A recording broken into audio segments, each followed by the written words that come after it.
Flatbush Tafari and Rossi Harper. Now these two black brothers have created an amazing, inspiring, high-quality brand.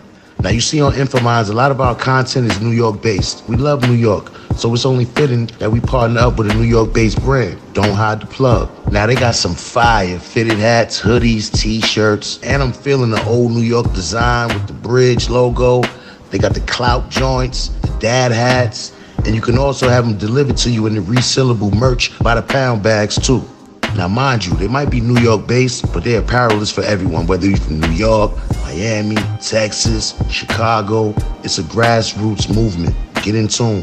And they offer free shipping on all domestic orders of $75 or more. But if you enter the exclusive Infominds promo code, you'll get an additional 10% off at checkout. You already know I ordered my package. My package is on its way. So I'll be wearing and showcasing the Don't Hide the Plug apparel in my next live. Go out and support these brothers. Check out their website. I put the link in the description box. Don't hide the plug.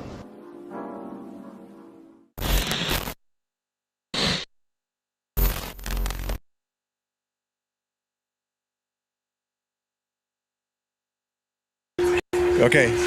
Christopher Columbus did not discover America. People of African descent go back hundreds of years in Mexico, but as a group, Afro-Mexicans are largely invisible.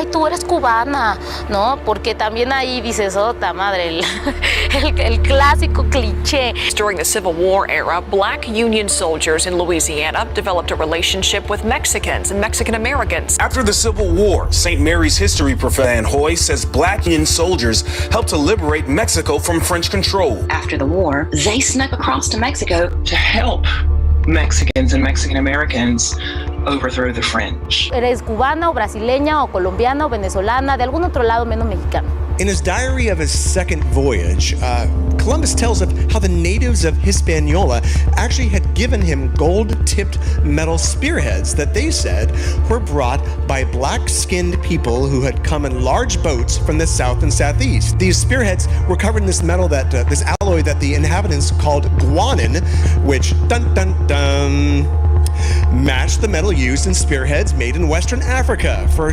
thousands of years, as carried by medieval African warriors, including the Mali and the Moors. The West Africans even called this metal guanin, the same name used by the natives of Hispaniola. But nothing more was said about that. These murals are from the Temple of the Warriors at Chichen Itza. Now they clearly feature, the color version is easier to see, but they clearly feature three races. And it's depicting black and Indian allies and a battle against white invaders. And because this mural shows that blacks are clearly fighting on the side of the Mayans, that they must have been integrated into that society much longer before this painting was done. There are numerous pre-Columbian figurines with striking similarities to ancient African artwork, and they've been found in Central and South America. In southeastern Mexico, there are 18 rock statues of heads up to 11 feet tall that are facing the ocean. These people that they modeled them after must have been important. Whoever they were, they must have been important to be remembered or obeyed or worshipped.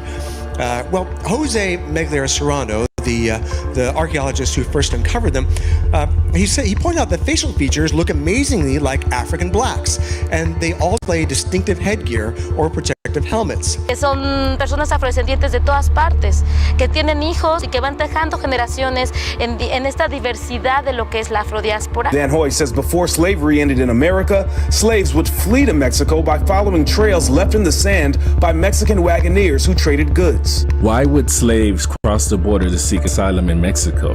And the answer is clear. This is Vicente Guerrero, a Mexican man who was born from humble beginnings. Born in Mexico, his mother was an indigenous woman, and his father was an Afro-Mexican. That's right, an African born in Mexico. Vicente was born at the lowest level of the Spaniard caste system, a system designed to hinder Afro and indigenous from seeing the highest level of social status in Mexico. However, through hard work and fighting for his country, Vicente was able to transcend the caste system. He was no longer considered a color. He became a legend. the people's hero. The people loved him so much they made him the second president of Mexico. That's right, a afro-descendant. While in office, he took steps to give the indigenous people rights and abolish slavery, the very system that he grew up under. This is why slaves fled to Mexico, so they could be free. Vicente Guerrero is a true definition of a Mexican and also represents a group that I'm looking for, the Afro-Mexican community. Tell me, when you think about Mexican history, do you think about the African contribution? The truth is, at one point, there were more Africans being born in Mexico than there were indigenous and Spanish. But those numbers have dwindled through generational mixed unions and migration. Because of this, many Mexicans are not aware of their African heritage. In this documentary, I want to learn more about Mexico's African history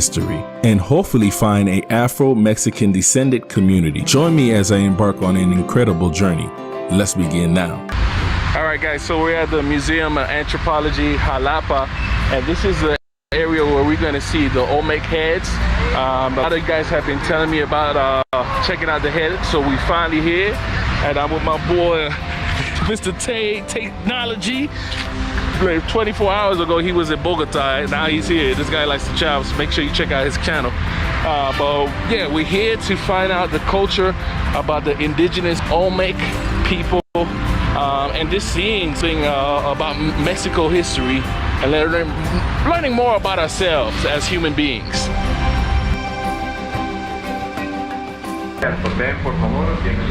All right, so we're walking in, guys. As soon as you walk in, you can see one of the famous Olmec heads here, but we have to check in here. Thank you so much. Thank you. So I wanted a guide here, but you gotta request that super early. So if you want to come here, come super early to get a guide. So this is what they have for us right here. If you come late, and literally you just scan the barcodes, and this will tell you information about what's going on, and you will just check out what is the history of these beautiful indigenous heads right here. Okay, so we'll start off with this one right here. What caught my eye when I first saw it was the nose. It's just this facial feature. It reminded me of just African features, and so I wanted to see it for myself, and just not only that, to see how huge it is. All right, so as you can see, this thing is truly colossal, and so what we'll do is we'll just scan this bar and right here and see what it says here. Hopefully it can give you guys an insight. The sculpture that creates is the 8 colossal head. It is considered as one of the most preserved colossal heads. The helmet has a band where 4 elements can be appreciated. They have been interpreted as feline claws and raptor nails. This colossal head is the only one with a semi-rounded shape, so it was possible that it was carved in one size, unlike the others that were sculpted or recycled. And so we'll go look at some other heads right here. There's one in particular I want to see though. Hopefully we can come across it. More artifacts right here, guys. This is something I probably would have seen in Africa though. And there it is, guys. This is the one that caught my eye. Oh my gosh, look how beautiful this one is. Oh, look at it. It is amazing. This one right here is the one I've been looking for. Look at it, guys. In all its beauty.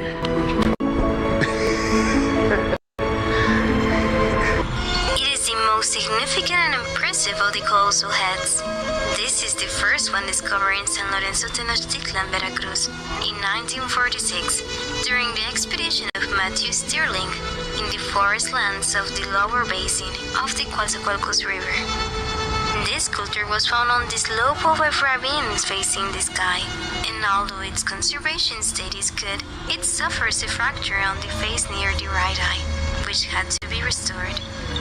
This character has been called the King because of its majestic appearance.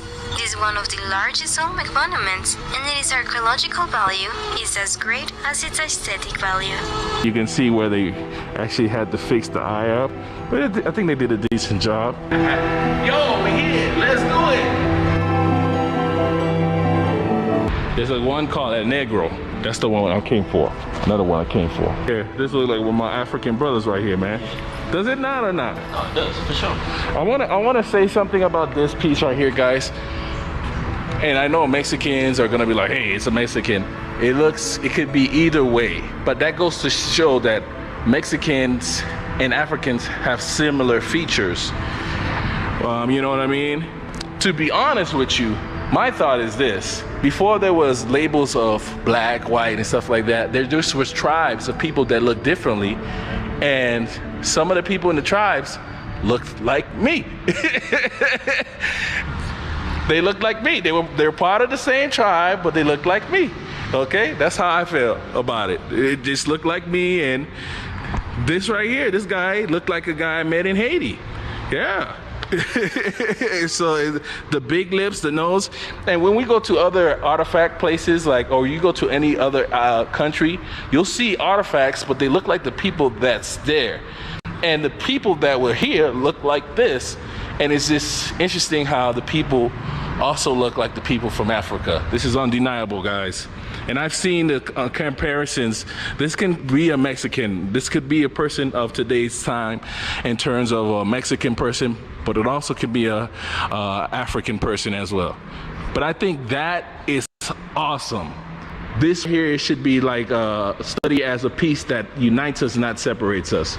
Because a lot of people will look at this and they'll have fights about it. Disruptions that come up from images like this and disputes will be from the people that look nothing like that.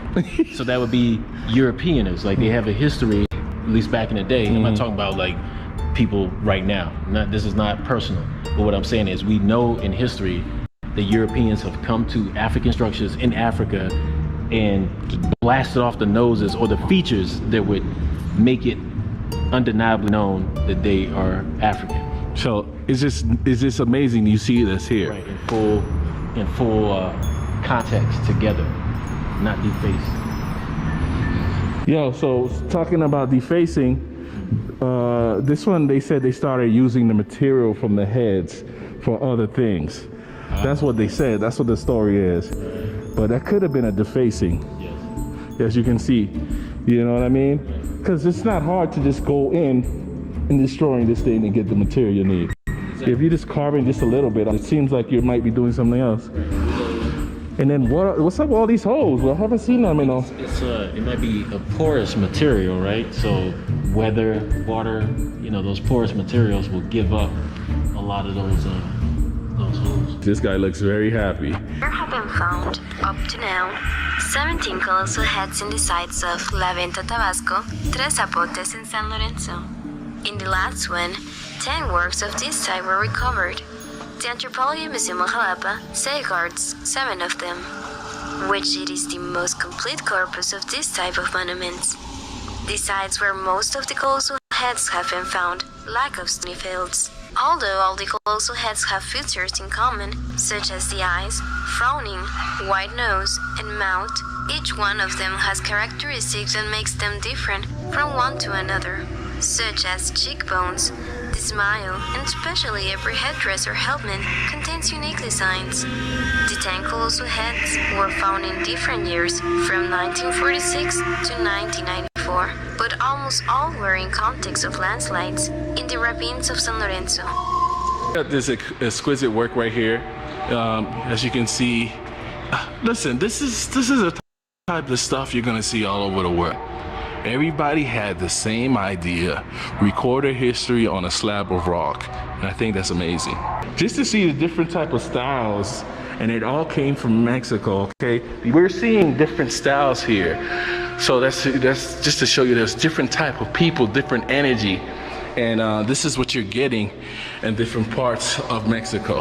And so you have your Olmec type people, and you have other indigenous groups creating different type of artifacts. But this one is very impressive. Just all the different pieces of clay they used to create this. Really dope. Check these guys out. Wow. Nice. I have to apologize, guys, if I'm going too quick and it's not showing you as much pieces. But that gives you every reason why you should come out here. But they are closing, so I was just rushing around to see what I can get.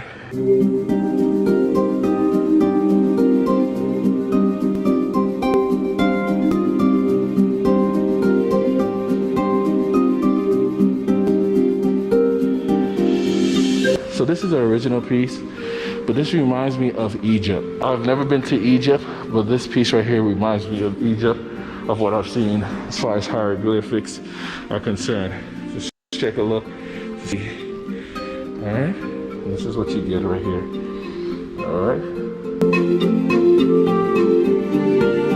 Just look at this. I could think that's the pharaoh right there or something. Wow. Wow, look at these guys are like sounding horns. It's a story that's being told here, guys. Very interesting. Each color is a little bit different. Look at this one right here. This is a guy that's deliberately painted different from this guy right here. It's no coincidence. They had the color, they could have used it on this guy right here, but he was black. I don't know if the skin represents something, but for me, I think it's different. All right, wow. All right, guys. Check it out. All right, guys, I'm actually getting kicked out. It's getting late, but just wanted to show you all these different pieces, man. They're closing the lights and everything. It's time for them guys to go home. I have plenty of time to go check it out. I got flashlight. Check out my boy Tay. Always ready. He got a flashlight. Just needs to turn the light off. Yeah, I always got some flights. You always got some. You always got time to shed some light on things. I can always light it up. Okay, I got you. We call him Tay International, but I call him Tay Technology because this guy's always popping up with some stuff.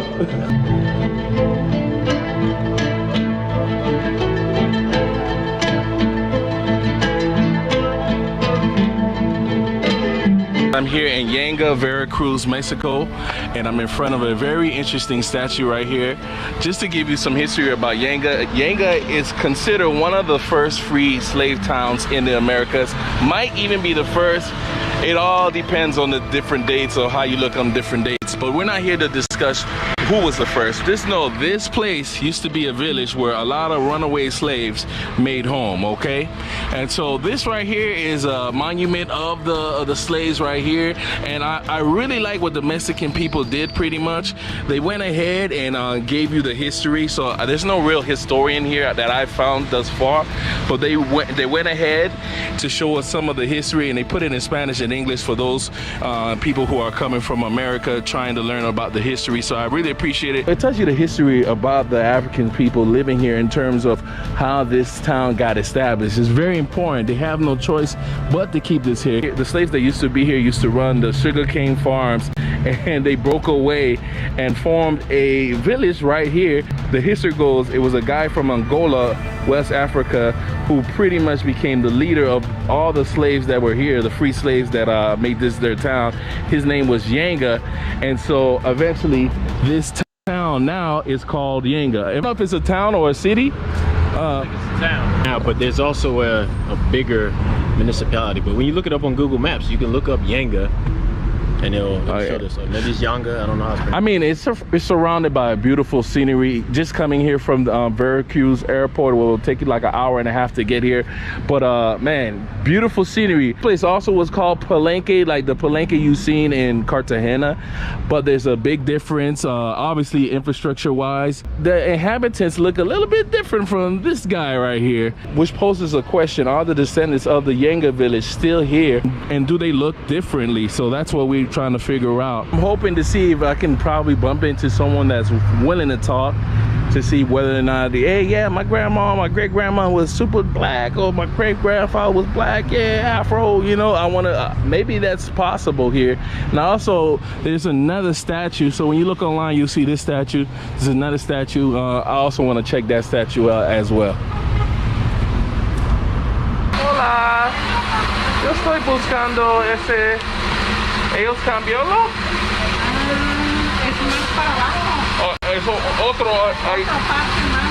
¿Cómo se llama el parque? ¿El parque? Para allá. Más para abajo. Ok, gracias. Dame uno. Yeah. I found, guys, I can't believe it. I found me Mexicano. Mexican American citizen. Mi familia está en West Virginia.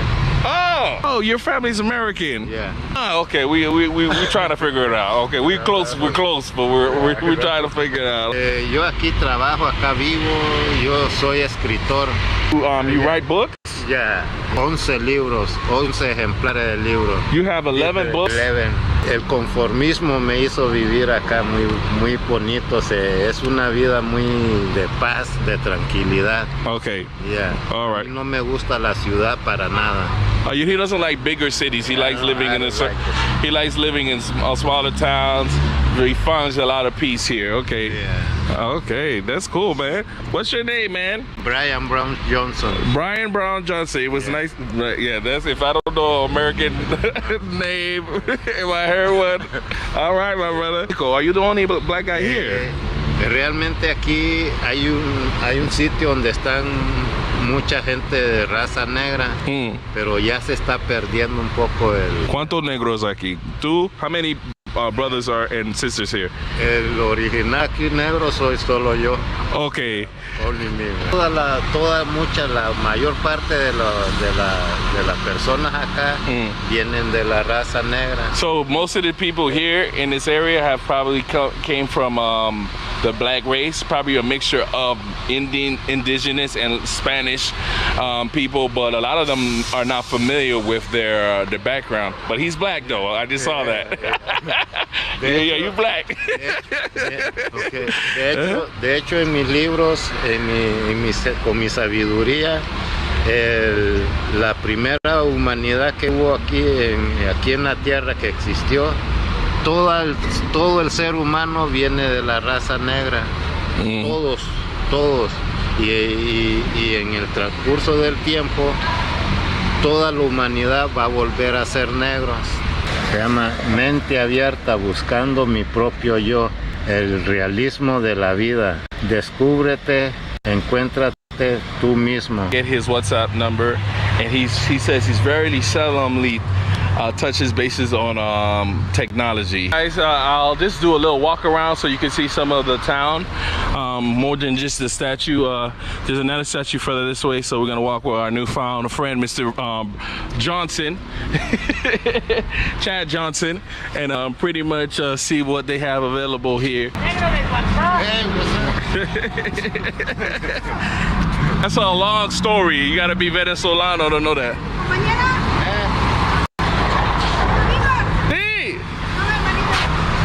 ¿Tu novia? ¿Tú eres novia? No?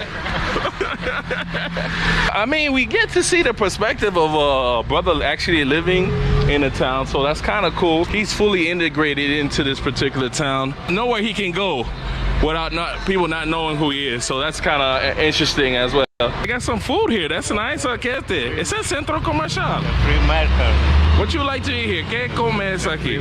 Let's see what you like to eat, man. ¿Qué comida tiene aquí, mo? Duele rica. Cabeza, barbacoa de cabeza. Oh, okay, so it's like a barbecue of head. ¿Qué es este? Oh, okay. Well, okay. Are you hungry? No, I just wanted to see how the place was. So you still speak good English, man? You were born here? Yo me vine acá con mi tía. Yeah. Okay, so this guy was born in the United States, so we're getting in the picture now. All right, but he came here when he was 5. His auntie was actually married to a Mexican man, so that's how he grew up living here. And everybody knows this guy, man. There's a lot of people who are watching here are trying to integrate into different cultures, probably leaving American culture, moving into South America, Central America, and want to know how it is like for people. As you can see, this man is loved here. People are always saying, hey, what's up? And so I feel like that's a good sign. People treat you how you treat them, you know? You're a nice guy, they're gonna treat you nice, you know? You've been living here a long time. ¿Dónde está tu hijo, tu esposa? No, I don't have it, man. You don't have? No me permiten tener tanto compromiso en mi vida. Basically, he was saying he can't have a lot of commitment to his life. Porque a mí no me permiten tener tanto compromiso ni tener la tecnología en la mano, porque tengo comunicación espiritual. hay, ya entiendes. Yeah. Sí, tengo que atender a los mensajes espirituales. Sí. Y por eso no puedo, por eso tengo que estar libre. Pero yo tengo que preguntar. Si las mujeres te quieren a ti, did the women want you here? Okay, si las mujeres me quieren a mí, sí. Han habido muchas, pero no acepto yo la. Okay, so there's a lot of women that wanted him. ¿Y no problema con el color? No, nothing, it's no problem. No problem with your skin tone? No.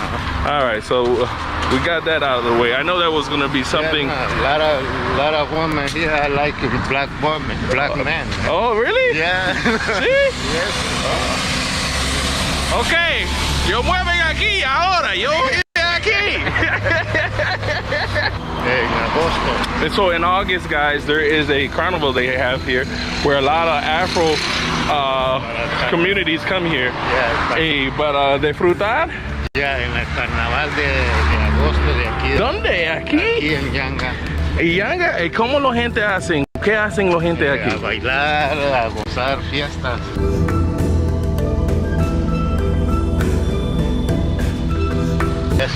Ah, there it is, guys. Huge. And it's in front of a huger sign that says Yanga. It's a very beautiful testament to the African inhabitants that were living in Mexico. We are in Mexico, guys. Just want to put that in perspective. If you're Mexican and you didn't know this, type down, I never knew. But here is your proof right here. This huge monument. It's not here for no reason. And let's check out if we can decipher some of the paintings behind the monument as well. I love how the government has kept this statue in really good shape. Check it out, guys. Oh, man. Here it is. The dude is colossal. I love the fact that he has a sugar cane in his hand, just coming out of the whole sugar farm and just breaking free. An Angolan man making it here all the way in Mexico and making a difference. Interesting. Okay, so I just wanted to see if we can showcase the story here. Basically, this is a mural that depicts basically the Africans' history here in Mexico, especially in the Yanga town right here. So this is the slaves right here coming on boats. And it's interesting choice. They put the Olmec heads here. These are the Olmec heads. All right, just in case you're wondering, it's here. They painted here, not me. All right. This is a machinery they were using to squeeze all the sugarcane juice out. All right, these are the slaves right here. This is their struggle. Here we go. Coming down from this area right here. They're moving, just trying to make it. So it seems to be like some form of fight right here. And there's another story here. All right, this part was hard for me to understand, but I finally got it. So when the slaves broke free, right, they would stay in this area of Yanga, right? And what they would do to make a living is ransack supplies that were heading to Mexico City. So they would come here and take things and see what they were doing.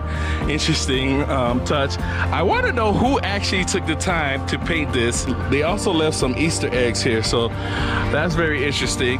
And so they would take the supplies, I guess free the horses, and here now this is their village coming back to their town. The village, this is how it would look. All right, this forming their own village. Look like she's doing somebody's hair or something, fishing abundantly. And then we have this people just having a good time in the water, enjoying their time and just a joyous celebration. And then you have here, okay, you get to this part of the history of Yanga. The song La Bamba, if you look it up, was actually used by these people, the slaves here, to harass the government of Mexico City to give them their freedom. Wow. Yeah. Wow. So we all know that song, but didn't know that history.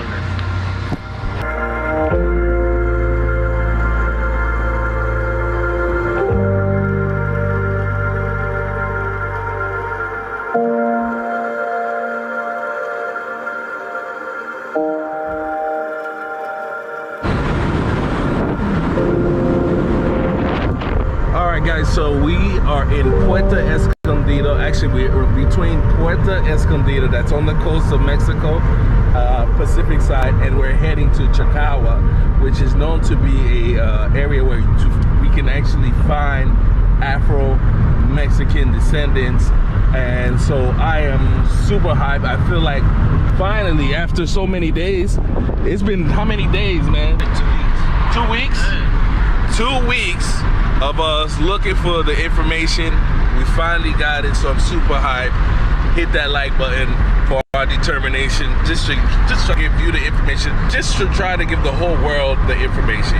Hit that like button, greatly appreciate it, man. Anyways, let's head to the area we've been looking for. We finally made it to Chacahua Lagoon. So basically, guys, we have to catch a boat across this lagoon right here and get to the town. Just give you a perspective how we're gonna get there. We're currently here in Zapotalito area right here. We have to catch a boat here, and this boat is actually gonna take us like 40 minutes or so, cross this lagoon, over this small canal area, and then we'll go right here. All right, guys, so here we go. Shout out to the Chicago Bulls in the building. Let's go.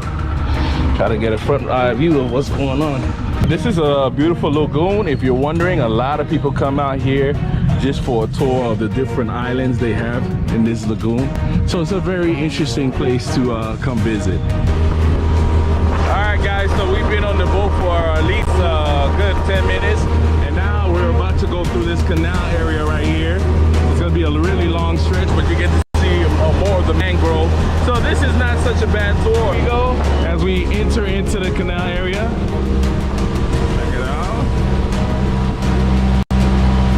Definitely worth taking the tour to just see the mangroves and islands. And then if you're heading to see the Afro-Mexicans, that's not a bad deal. Interesting how we gotta go through all this just to see them. I know they're all over the Pacific coast of Mexico, but just to come to this town, we gotta go through all of this. ¿Qué tipo de comida? What type of food they have here? Aquí hay robalos, camarones, barcos, muchos venados, iguanas. Okay, so they got iguanas, they got robalos, which I think is salmon or carp. Camarones. Shrimp here. Delante hay una isla que no hay acceso terrestre, únicamente en bote. ¿Gente vive allá? Sí, alrededor de 100, 120 personas. Around 120 people live on that island. It's pretty much a boat island. This is the island he was talking about. ¿Cómo se llama? El Corral. El Corral. Okay. ¿Escuela? Escuelas, internet, salud, muchos servicios aquí en la isla. What's that? Look like an Indian with a sword in his hand, and now it's getting like Halloweenish over here. Interesting.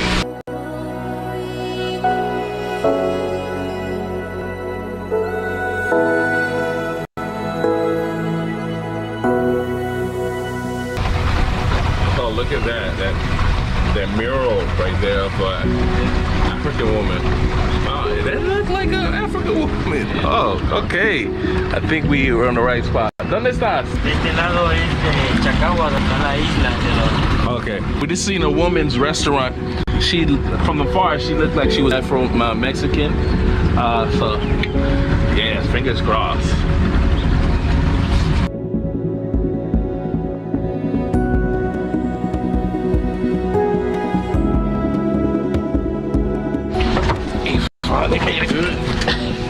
We're gonna go to that restaurant where we saw that mural in the boat and investigate there.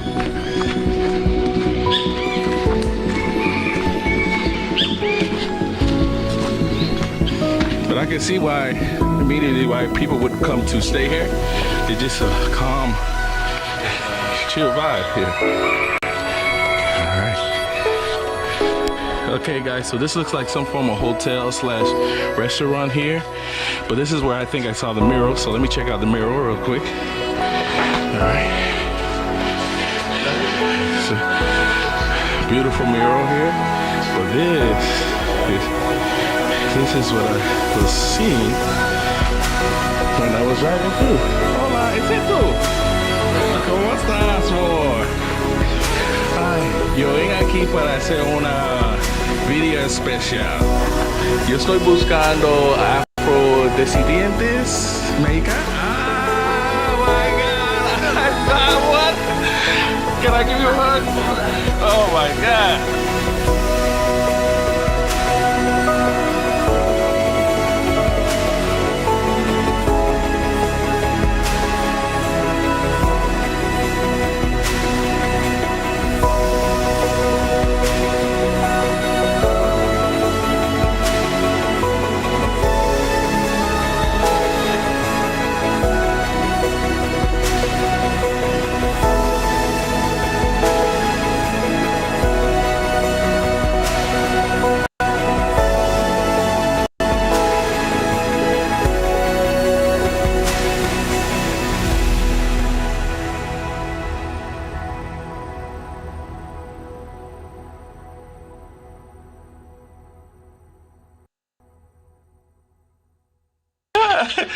Oh my, ¿esa es tu empresa?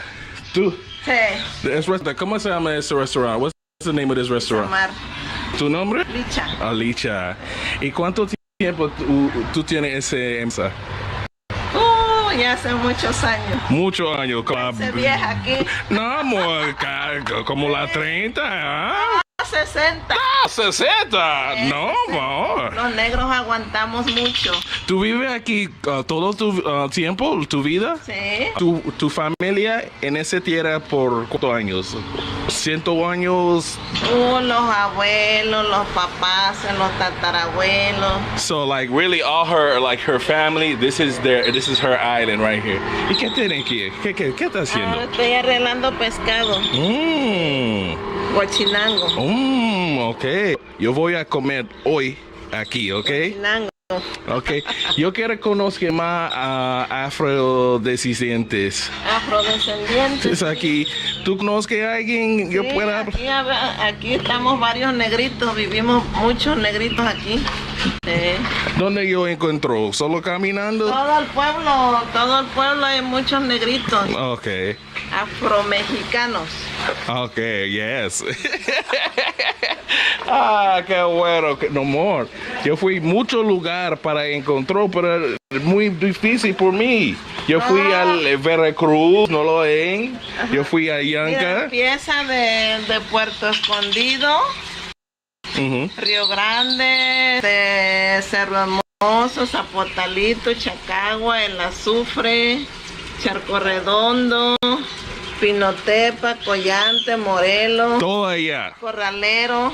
En el Pacífico. Toda la costa aquí. Bueno. La costa chica en la orilla de mar. Ok, sí. ok. Corralero hicimos una película que se llama La Negrada. Tú no eres mexicana, ¿verdad? ¿De dónde vienes, negra? Hasta que trabajas, negro. ¿Y esto? No es para ti. ¿Y entonces? Entonces nada, no es para ti, se acabó. Por negra me desprecias, no desprecies mi color, que entre perlas y diamantes esta negra es la mejor. Ay, ay, ay. Oh, tú eres la estrella. ¿Dónde vienes tú? Miami, Florida. Sí, por eso. Sí, aquí estamos los negritos perdidos, olvidados. No, ahora, no, ¿cómo no está perdido? Mira, sí, pero dicen que no saben que existimos nosotros aquí los negritos. Sí, hay muchos no saben, por eso yo vengo aquí. Yo voy a comer aquí, ¿ok? Let me get a pescado, ¿ok? I want a big fish. Gracias. Nosotros vamos a caminar un poco para conocer más gente, ¿ok? Okay, so she has some fish, seafood. We're gonna come try when we come back. Okay, we're guessing, okay? And this is her restaurant, so you already know, guys. When you come here, you gotta eat here, all right? Come see her. She's the first we met here, and she was so opening to talk about her her life and the things she's done. So there's a mural she wants to check out. Right here. Oh, wow! Wow! ¿Quién hace este? Muy bonita. Wow. Very beautiful, guys. Wow. They did a wonderful job. I love how this restaurant's in really good shape. Oh, man. Yeah. Bonita. Just to meet her, and she was saying how her great-grandfathers, this is the line of her great-grandfathers. This really helps me understand, like, yeah, that we're in the right spot, because there are Afro-Mexicans who are basically like first generation or second generation, like their family came from Honduras or something like that. This is different. Okay, so I'm just walking around and I noticed that there's pictures on people's homes, like this picture right here, and then there's another picture right here. So I'm gonna see if I can talk to the locals here. They can tell me more about the place. Hola. ¿Esa es tu familia? No. Okay. ¿Quién es ellos? No sé, tú vives aquí. Yo vengo aquí para hacer un video de los afrodescendientes. No sé, ¿ustedes? ¿Sí o no? ¿Afrodescendientes? ¿Afromexicanos? ¿Sí? ¿Sí? Okay, okay. Bueno, so we have some Afro-Mexicanos. ¿Y cuánto tiempo tu familia vive aquí en ese pueblo? 60, 70 years. ¿Ustedes tienen agua aquí? ¿Agua? Sí. Pozo de agua. Dame 2 botellas. Ah, no, para beber. No tenemos botellas. Oh, ok. ¿Es una empresa aquí o no? No. Es un casa. Ajá. Oh, I'm just walking into people's homes. I'm sorry, okay. This is interesting how we invaded someone's house. Huh? Mamá. Sí.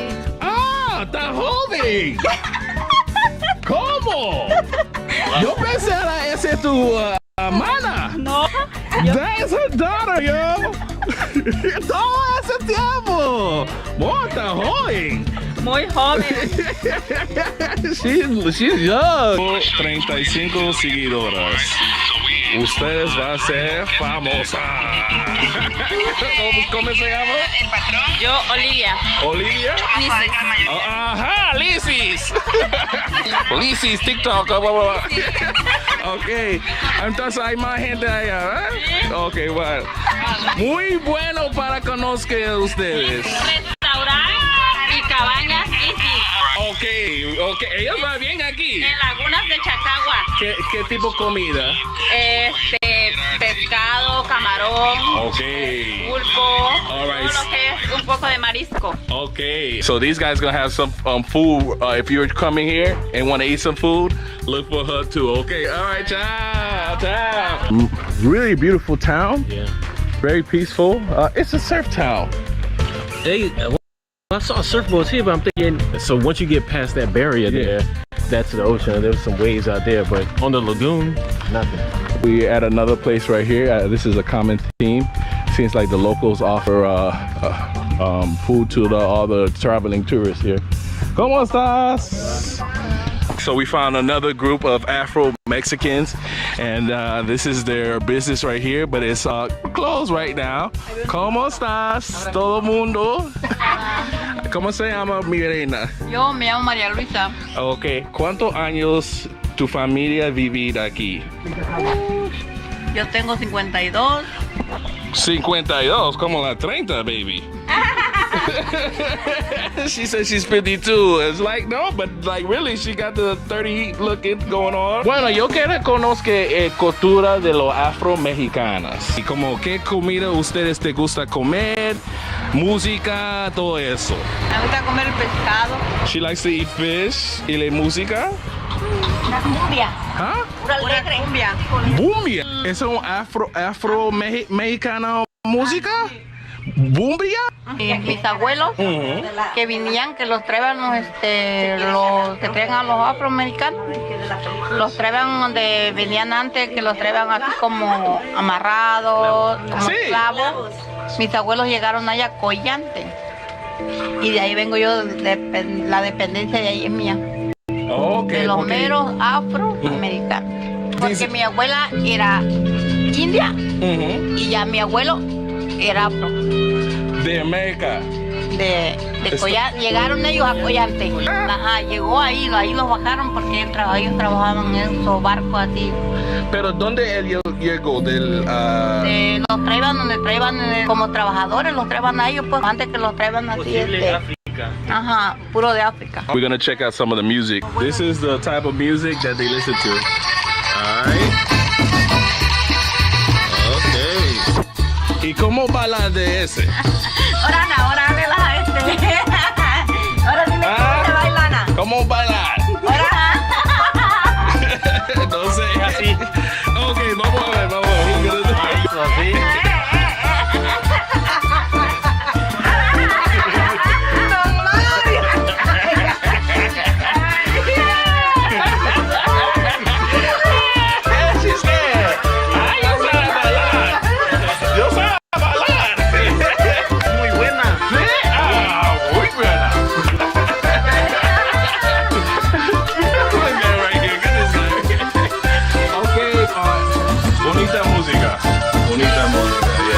I'm happy I came to meet you guys, okay? Okay, nice to meet you. Okay. My name is Benny. Bernie? You? My name is Leon. Oh, you speak English? Okay. No mucho. No mucho, okay. Poquito. How you learn English? ¿Aquí mucha gente? Sí. ¿Por cuántos años vive aquí? Yo, 60 años. Aquí en esa tierra. Sí. Yo nací aquí, quitar el monte. So he's taking some weeds limpiar. Sí. Tú dejas esto muy feo. Yeah. Restaurante. So he said if you leave these here, this will really take over the whole look of the restaurant. So he's just keeping the upkeep here. ¿Y tú cómo tú vives aquí? Es muy bueno. Sí. Muy bueno. Tomar agua. Toma agua. No tomar cerveza. Oh, tú. No licores. Para eso está flaco y muy fuerte. Sí.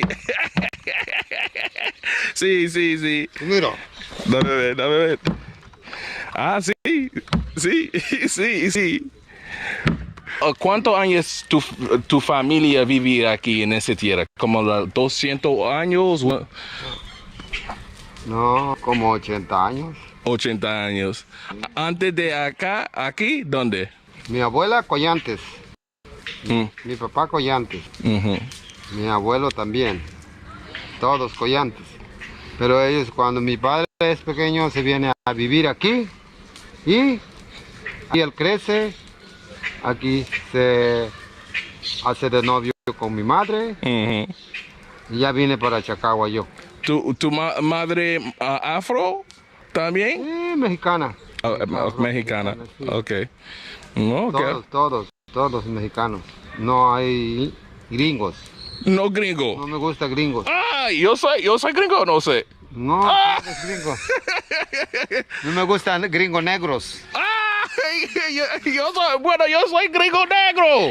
Ok, aquí es una reserva, un parque nacional. Hay 7 poblaciones que están dentro de esta zona que son descendentes afromexicanos, como es Zapotalito, Cerro Hermoso, El Corral, Chacahua, El Azufre, El Charco Redondo, y todas esas zonas son personas morenas.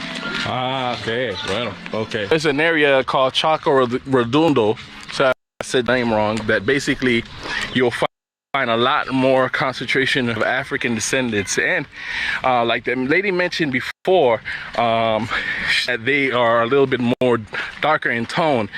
I don't know if you guys noticed this, but that woman she reminded me similar to women I've seen in Australia, like Aboriginals as well. So there's so many different connections to talk. Basically what I'm gathering here, everybody uses the word descendants because their family was mixed with other races. Most of these guys in this village were mixed with a indigenous race. So that's why they have properties of Africans, but they have own indigenous properties as well. But I want to say this, I feel like that wasn't something recent happening. It's been happening for hundreds of years. All right, in the beginning of the video we saw statues of the Olmec, and needless to say, I feel like before there were too much classifications on what someone looks like. There were just tribes of people that looked differently. Not everyone in the tribe looking. I think that's something that we need to investigate a little bit more on.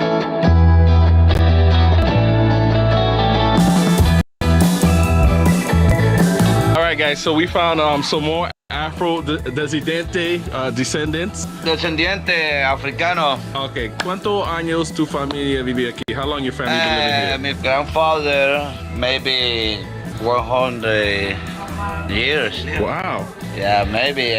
My history is long. They come in the one boat. My grandfather said they come in one boat. There's the many people here, the boat.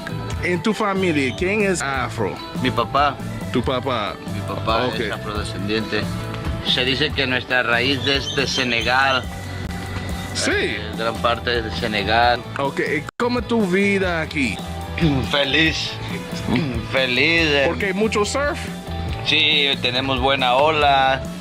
Nuestro trabajo es pura felicidad, conocer buena gente, ser amable, chicas. ¿Qué pasa con las chicas? Mira ella. Sí, brother. Buena onda, mi nombre es Omar. ¿Qué es este Omar? Este es mi lugar donde yo duermo y estas son mis tablas que yo rento. Let me ver. Okay, so we're gonna check out some of his business, you know, to promote his business. So we're actually in front in the beach area right here, and I'm gonna show you the waves. There's a lot of foreigners here. This is like one of those kept secrets for a lot of foreigners to just be off the grid and just enjoy the good waves here, okay? So they get the waves to themselves, as opposed to, it's really good waves here, huh? Yeah, here, yeah. Now it's más o menos, pero es maybe 3 days more, it's long.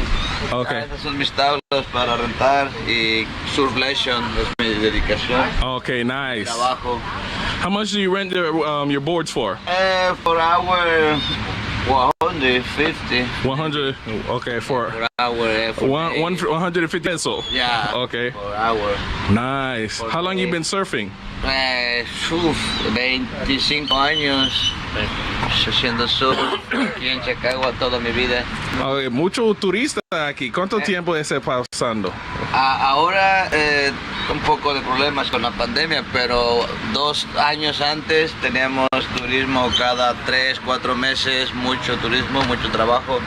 Ahorita estamos retomando de nuevo, haciendo trabajos otra vez. Alright guys, so if you are trying to just catch the wave and enjoy your time, Palapa Clarisa, cuando guste venir, buena vibra. Yo! Alright guys, so now we're walking through the village. You can see some more dope murals of black women around here. ¿Cómo estás? Nice to meet you. Oh, ¿cómo estás? Yeah, nice to meet you. Okay, ¿cómo estás? This is the father, the one we just saw, the surf dude. Okay. Maestro. Oh, sí, buena gente. Cuando tú quieras, ven con nosotros, güey. Okay, thank you. All right. Afro-Mexicana? Okay, wow. This town just serves the surfers here. Like the man said earlier, they used to have a lot. 2 years ago, they had a thriving economy helping out the tourism here. It slowed down a little bit. But I think I was talking to my boy. He was telling me how this place is pretty much self-sufficient. All right, it seems pretty self-sufficient just because, you know, a lot of these communities, they eat fish, and you see them catching the fish right out there. You see the boats, you see all that. You see even the lagoon has fish jumping out of the water. And you get the ocean as well. Community size, as long as the fishermen are good, they always gonna eat. Yeah, but I heard that some of the fish have been going away when the other tourism areas have increased. Yeah. Fishing has stopped a little bit slowly in this area. ¿Cuánto more? 10 pesos. Okay, one moment. All right, guys, so I got some lemon ice cream. It's like an icy, real cold. Really good, okay? La Chosa. You gotta come here and come get La Chosa ice cream, okay? Cool. Ciao, amor. Okay. Vaya bien, primo. Okay, yeah. All right, guys, so we're back. And mi reina tiene muchas cosas aquí. ¿Esa parece ser qué? ¿Un sopa? O... Sopa de calabaza. Hey guys, this is the food right here. What I'm really interested in is how she prepares her rice and then the seasoning she did for the to the fish. All right, let me try some of this rice right here.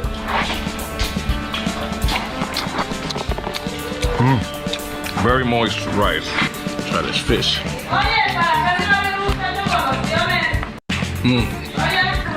Fish is well seasoned. Let's see here. Esto no existe en México. Oh, all right, okay. The fish in the tortilla, like a wrap, and then you eat it that way.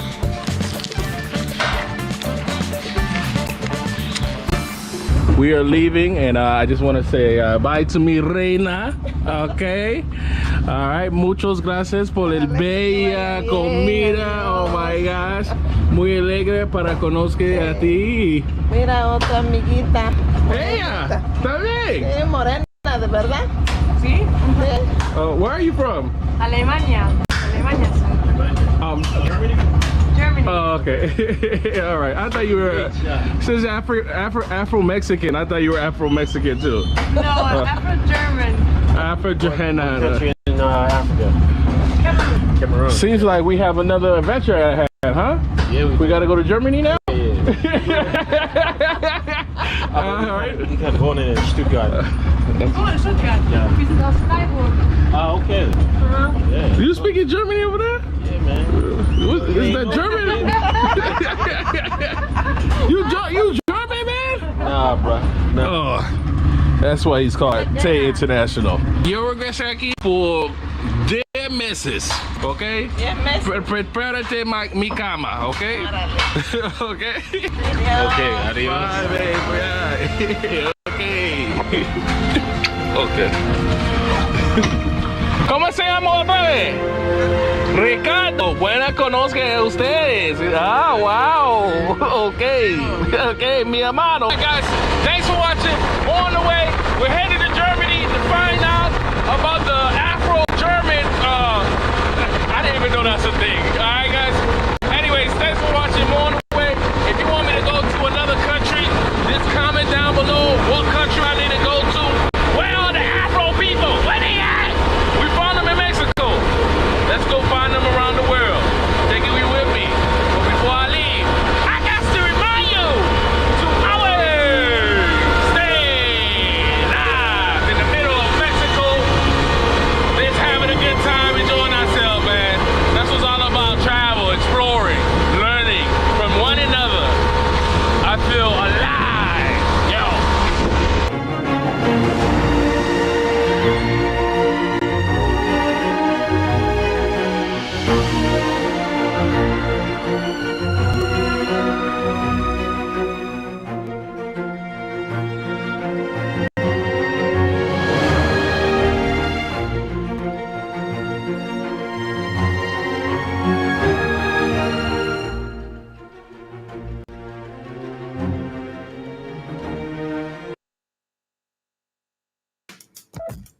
Peace to the community. Peace to the community. You already know the vibe. If you're a part of the community, welcome back. If you are new to the community, you are welcomed here. You already know, drop your likes and subscribe to the channel. We are now in the phase 3 of One Community. So I've been doing a lot of behind the scenes work. I have been creating a lot of private content for all the members. I will have membership things going on here. It will be free tutorials, different things like that will be going on for the people that are inside the different things with search engine, you know what I mean, with the optimization, the algorithms and different things and questions that people have asked me so many times that I've given out for free all the time. Online, you know what I'm saying? I'm still going to do the same things on my channel. Here, you can always learn. We're not just here to cover topics. We actually are here to get to the crux of matters. I'm actually here to help and make a difference, not to just be buddy-buddy with anyone, okay? So phase 1, phase 2, we went through phase 3. Before phase 2, we trigger the whole system to see who was really a part of our system. So a lot of people have shown themselves to not be true to our system, all right? Understand that everything that happen around here, I have triggered it, and I respond to nothing. I am only saying things that I could have been said. Okay, so everything is tactical, everything is strategic. Now we are in phase 2 of the mods. See, everything is strategic, man. Everything is that, man. If you go to the description of this channel, see that this is a research page, and I'm doing research every day. I'm researching how people act. You know what I mean? I came in this world, I showed everybody love. Okay, they say it's not that, right? You can't show everybody love. It's war in the world, right? Okay, so from the first time everyone met me, I showed everybody love and made it not about me. No one had gave me nothing or did anything for me. I didn't ask anybody for anything. And somehow, some way, I just wanted to see how long would it take before people try to shoot me when I'm not trying to do anything but help everyone when no one's trying to help everyone. And that was achieved. But you also have to dictate how that goes as well. You just don't let things happen to you. You dictate how they go so you trigger them. See what I'm saying? So you got to think strategic, right? All right, cool. Now in the mod phase 1 of the mods, everybody I made mods, okay? Mad people was hating on the channel, doing mad stuff, weird stuff on the channel from before. And I still allowed them to be mods. Imagine that. See how that went? All right, but now we're in phase 2 of the mod stage. Okay, so that means that not just people that just get wrenches. Nah, come around, do the right things, comment, talk real things, be supportive, and that's why you get that. We just don't need anybody in our community. That's why our community is dying right now. So understand that that was a strategy. Okay, so if you don't have a wrench, you probably wasn't around for a while, and I don't know who to trust. And we don't know who to trust in our community. That's why I'm covering the topics I cover. I'm talking about real stuff. I'm not talking about jokey business. I'm talking about real things. Things that's going to help us. Things that's going to bring awareness. Okay. Figuring out other ways that I can highlight everybody. Okay. Support you. Share you. Do everything that I have to do to help you to grow. Because I'm growing already and I'm growing on multiple channels. And I've been doing that. That was my plan. And I'm achieving all my plans as I go. But one of my plans was to help everybody to lift as I lift. And not just here with this. This was the ground following. Now I've been backed up from this because I've been putting the final touches on my album. You know what I mean? Getting the other features that I'm featuring, artists that you love, that's going to be on my album. I knocked out another joint the other day. So, you know what I mean? My album's crazy. You know what I mean? So this is going to lift my album. This is going to lift all the channels. I've created 35 YouTube channels, right? I got 3 monetized YouTube channels, right? I'm about to monetize all 35 of them, right? Soon as I drop my music, bang. You see what I'm saying? And then the real people that stayed down with me, ride or died with me, I'm going to make sure that y'all channels lift to beyond whatever you think that your channel could lift to. You hear me? I'll make sure of that. I'll make sure when I get to every place, when I go back to Hot 97, when I go back to Shade 45, when I go back to all these radio stations, 106 in Cali, when I go to all of these stations in Philly, like, you know what I mean? I'm going to be shouting this out. I'm going to do this. I'm not a regular person. You're not a regular person. So just don't look at me regular because I don't look at you regular. I look at you in your full potential. Y'all look at me as a simple guy that just came to show love. Yeah, I am. That's all I am, really. Yeah. But we got to look deeper. We got to think bigger. You know what I'm saying? We have to think bigger. Trust me, I didn't make it out of a war in my whole life, okay, to get stumbled or anything here. Stop. You know what I mean? Like, come on. Let's be honest, man. So it's a lot of stuff going on. We got to make sure that we protecting our women. Yeah. It's been a lot of stuff going on, man. Everything that happened on behind the scenes is what you've seen in front of the scenes when I actually told these people that I will send them police to their crib to go get them people. I don't know where their crib is at, but I know that I will leak those audios and send them to where they need to be because I told those people to get help. And anybody that wants to watch a person parade around and not go get help and joke like it's a joke and reshare and stream, that's not a joke to me. I've been looking at person's videos way off my videos, off my stream long time ago and asked that person to remove me from their streams as well. You see? But this is how this game is played. The game is played very shadily. Okay? Very shadily. Okay, so we got a lot of stuff going on. A lot of things happen, and also those things were triggered. I seen a lot of traitorous actions going on from the jump around me. I allowed those people to keep moving until they couldn't move anymore because I stopped them from moving. And that's how that one went. I won't be threatened by anyone. I won't be threatened by no terroristic threats about police and how y'all gonna lock me up and all of that because of what I said. I stand by everything I've said. How about that? You could tell the rallies that. Tell the federales that. I don't care. I do not care The spirit told me don't move. Go to jail if you mean it. Die if you mean it. And I'm ready to do both things because I've been ready to do both things my whole goddamn life. You cannot threaten me with that. Try again. Play around, you'll be exposed. End of story. Not playing games, and you will bring down the same thing that you told me to stay away from and you tried to save. That's the thing you're going to actually bring down, trying to be a tough hero, because a hero is more than a sandwich. Okay? Yo, man, just stay away from that thing over there, man. That's what you going to tear down, because once I release that video, I will prove the fact of who you are. So you don't play with me. Okay? And for the next one, the ones that's running around here acting like they support women, but then you battering a woman behind the scenes, okay? You're messaging a woman behind the scenes. You're calling a women all kinds of names, okay? You're changing your pictures to women and all of that.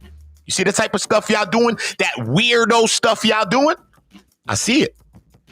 None of you people like that support women. You do not.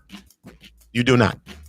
Okay? The way you support a drug addict is by getting them the goddamn help. Not sitting around, not fucking with them, not having sex with them, not doing none of that. Okay? You don't condone nothing. You tell them go get help. That's what you do. Okay? You document what they say to you so that you can show it back to them to show them the reality of themselves. And that's what I did because I know all the steps because I sold drugs my whole goddamn life. And nobody gonna pull the wool over my eyes. So that's how that goes. That's how that goes. There's no spinning this. All y'all would do is make this go down a darker chute. That's it, son. That's it. Y'all are going to look bad out here. Y'all are going to look very, very bad. And that don't make sense for you. I'm telling you that. I am telling you that. Okay? My mother raised me right, strong, black woman. I don't care what nobody said. And she ain't never told me to back down from any of you. She never told me that.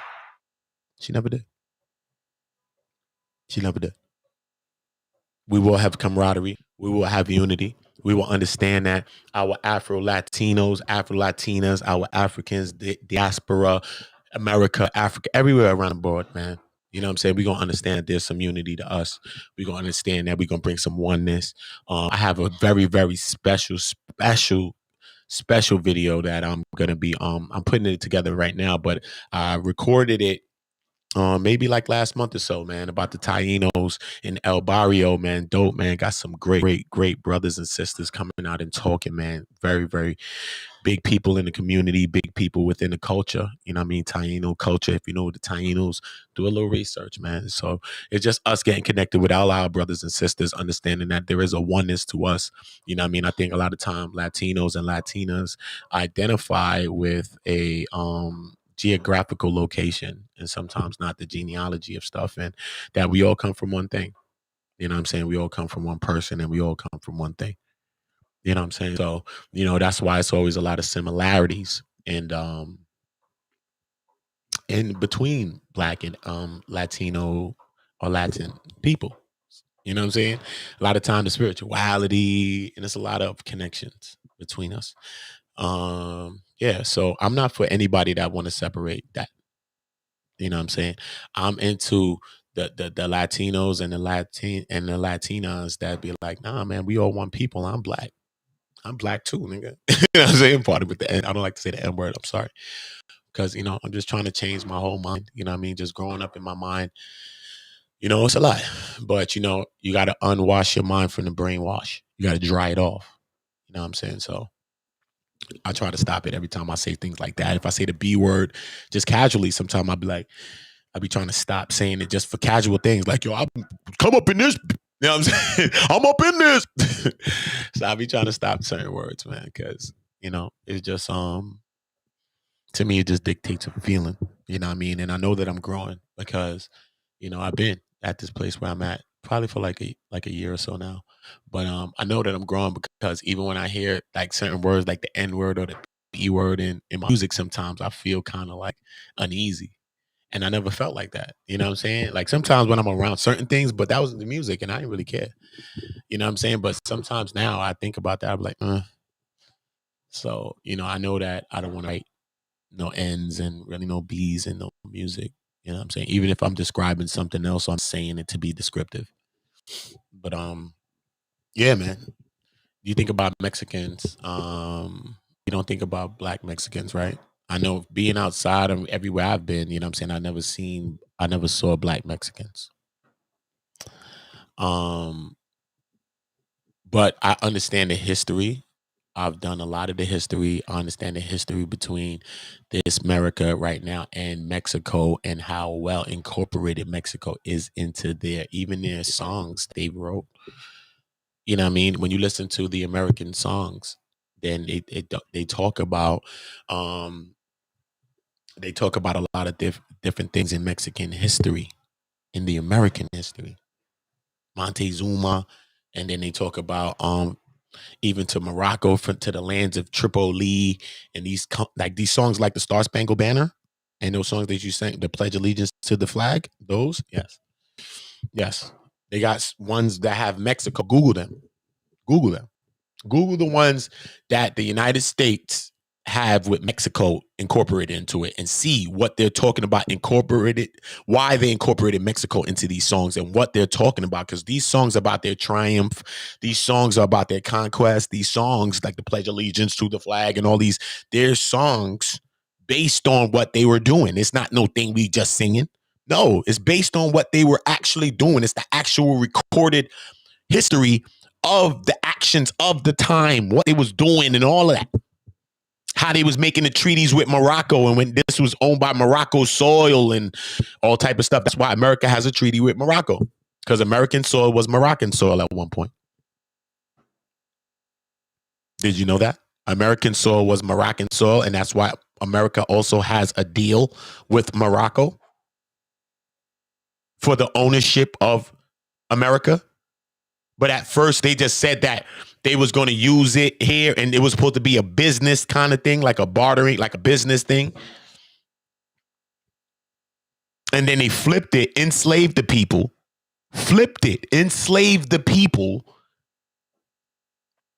and went rogue. There was treaties, bro. What are you talking about? The people that came here came from England, came from the Queen. They even flipped on the Queen, but you can't really flip on the Queen, but they tried to flip on the Queen. They tried to flip on the Queen. That's what was going on. They wanted the land for themselves. They tried to flip on the Queen, period. That's what happened over there. Boom. But over here was owned by Morocco, Moroccan soil. So at Morocco, Africa owned America. This was Moroccan soil. Google if America has a treaty with Morocco or not. And what did President Obama come and do with the indigenous laws and all of these things? Go into the indigenous laws of America. Go into that treaty of the indigenous peoples of America and understand why you are indigenous to America too. Been here, son. We've been here.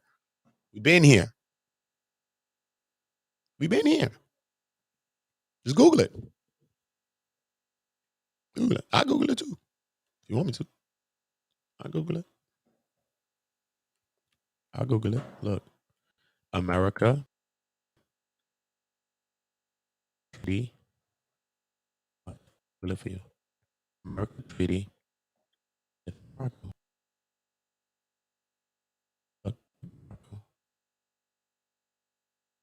America Treaty with Morocco. See? The Moroccan American treaty. Son, they've been. Son, look, in December 1777, the Moroccan Sultan, they things start 1776. July 4th, 1776 is their Independence Day. Says it on the bills, man. Open up some money if you have money. Pull out some money, bro. 1776, man. July 4th is day independence. Come out party. George Washington. Wichita, actually, because that came from the Wichita tribe. It wasn't a Washington. That was nobody's name. That was from the Wichita peoples that was here. Washington. That's where that comes from. The name even comes from the people. The name he took. What are you talking about? I don't even know it's crazy, son. People be wanting to talk to me and don't know no history, bro. No history. Talking about some shit that happened 3 years ago and ain't going nowhere else. Stop, bro. Channels is a dud. Trust me, bro. Go out your head. Tell me. Start talking to me about something. Just like I'm talking to you out my head right now. I'm not reading nothing. I know these things. Come on, man. Grow up. Can I bring down what we build, man? Can I bring down what the Most High build? Can I bring down what the ancestors build? Can I do that? It's too good. We came in here showing all you people love. And that's what you have to do. We have to show love. Because guess what? Morocco did with America. Showed them love. And guess what that got them?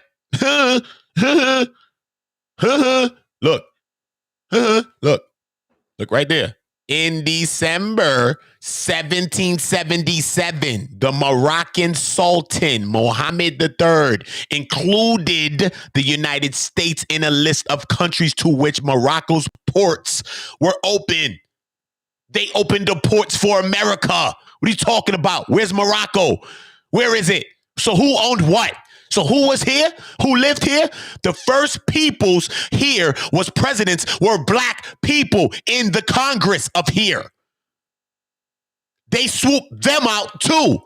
They came in and swooped them out just like they did the Queen Leleleu out in Hawaii. Yes, the Hawaiian, black Queen of Hawaii.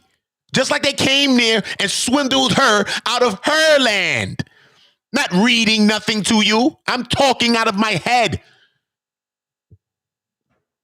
You understand why you come here? This is why you come here. Because these people going to spin you in circles and want to tell you the goddamn gossip. Not a gossip king. Don't know about that. I talk about topics that trigger me, and I think that we need to bring awareness to. That's what I talk about. And occasionally bang on 1-2 ops when they try to step aside and act like they can do that. Because they cannot. In the Matrix or the real world, it will not happen. Not on my watch. You got to do what you got to do. I don't care. I will not be threatened. I will not side. I will not negotiate with terrorists. No, you're doing thievery, traitory, and all that. I'm not negotiating with you. The same way the government says, I will not negotiate with you either. I don't care what you do. Anything you can do can be ditto. That's it. I'll leave you with the word ditto. Times 10. It can be reciprocated times 10. I don't care. This is called America. This is called Earth. It's called life. Who cares? But when we talking about things like this, in December 1776, okay? These people's weird, son. They run around talking about, I told them I was Israelite. When I told them that. You believe this? Boy, these people's weird, man. It's weirdos, man. Listen to this. Tell them talk about this. Tell these people talk about stuff like this. Things that could actually bring awareness to you and make you shut down conversations when you're having it with people. Not all this dumb thing you're talking about people still locked up in jail for 5,800 years. Come on, man. Let's be honest now, man. Let's be honest, man. Come on, man. There's many people that need to go their ass into jail too. Forgot about that part? What happened to those people? What happened to them? Are we just going to talk about the people that's in jail all day? Or are we going to talk about some people that need to get their body inside there because they hurting our children, they hurting us, they hurting our women? What are they doing? That's still happening, right? In your cities, right? This is still happening? Is this still happening? Are people going missing? Is things like that happening? So why is no one covering that? This is what I want to know. Why is no one helping no one to find no children? That's what I want to know, but people have children. What's up? What do we care about? Gossip news? Friendships? We came to the internet to meet friends? That's what we did? Oh, no, you can't be serious. That is some bullshit right there. In December 1777, the Moroccan Sultan Mohammed III included, that means it was a bigger thing going on already, and they included them in this. Because America just created themselves in 1776. So now they situated themselves as something. Feel me? So now the Sultan does this. Morocco thus but first country whose head of state publicly recognized the newly independent United States. They recognized them. The first country who recognized this shit. Don't play with me, man. Africa. Don't listen to no Columbus story. They told you a lie right there alone. How the fuck this owned by Morocco, but they telling you a story about Columbus and they brought Africans here, bro? What are you talking about? That means Africans was already here. Ruling government was here, situated here. It wasn't no people running around planting corn. What are you talking about? Was it with the Indians? They said it was ruled by Moroccan people. Africa. It was ruled by African peoples. And all of these people around the world are Africans. Just like you, just like me. And we go cut the damn cheese and the damn chase. Because I'm tired of the goddamn story. It's a story. Why you think they doing what they doing in Mexico? Because Mexico is the goddamn secret. Mexico is the secret that unlocks even what we want to see across in the diaspora, even in Africa, even in Egypt. Why you don't think they want us to see that? Egypt predates this. Everything that's here, every temple here, Egypt predates that. But if we start to see what's here, it will start to unlock in our minds that, damn, son, we really wilded out and ran the whole shit. And these people came through like they was cool and flinged it just like how they did to the Hawaiian queen.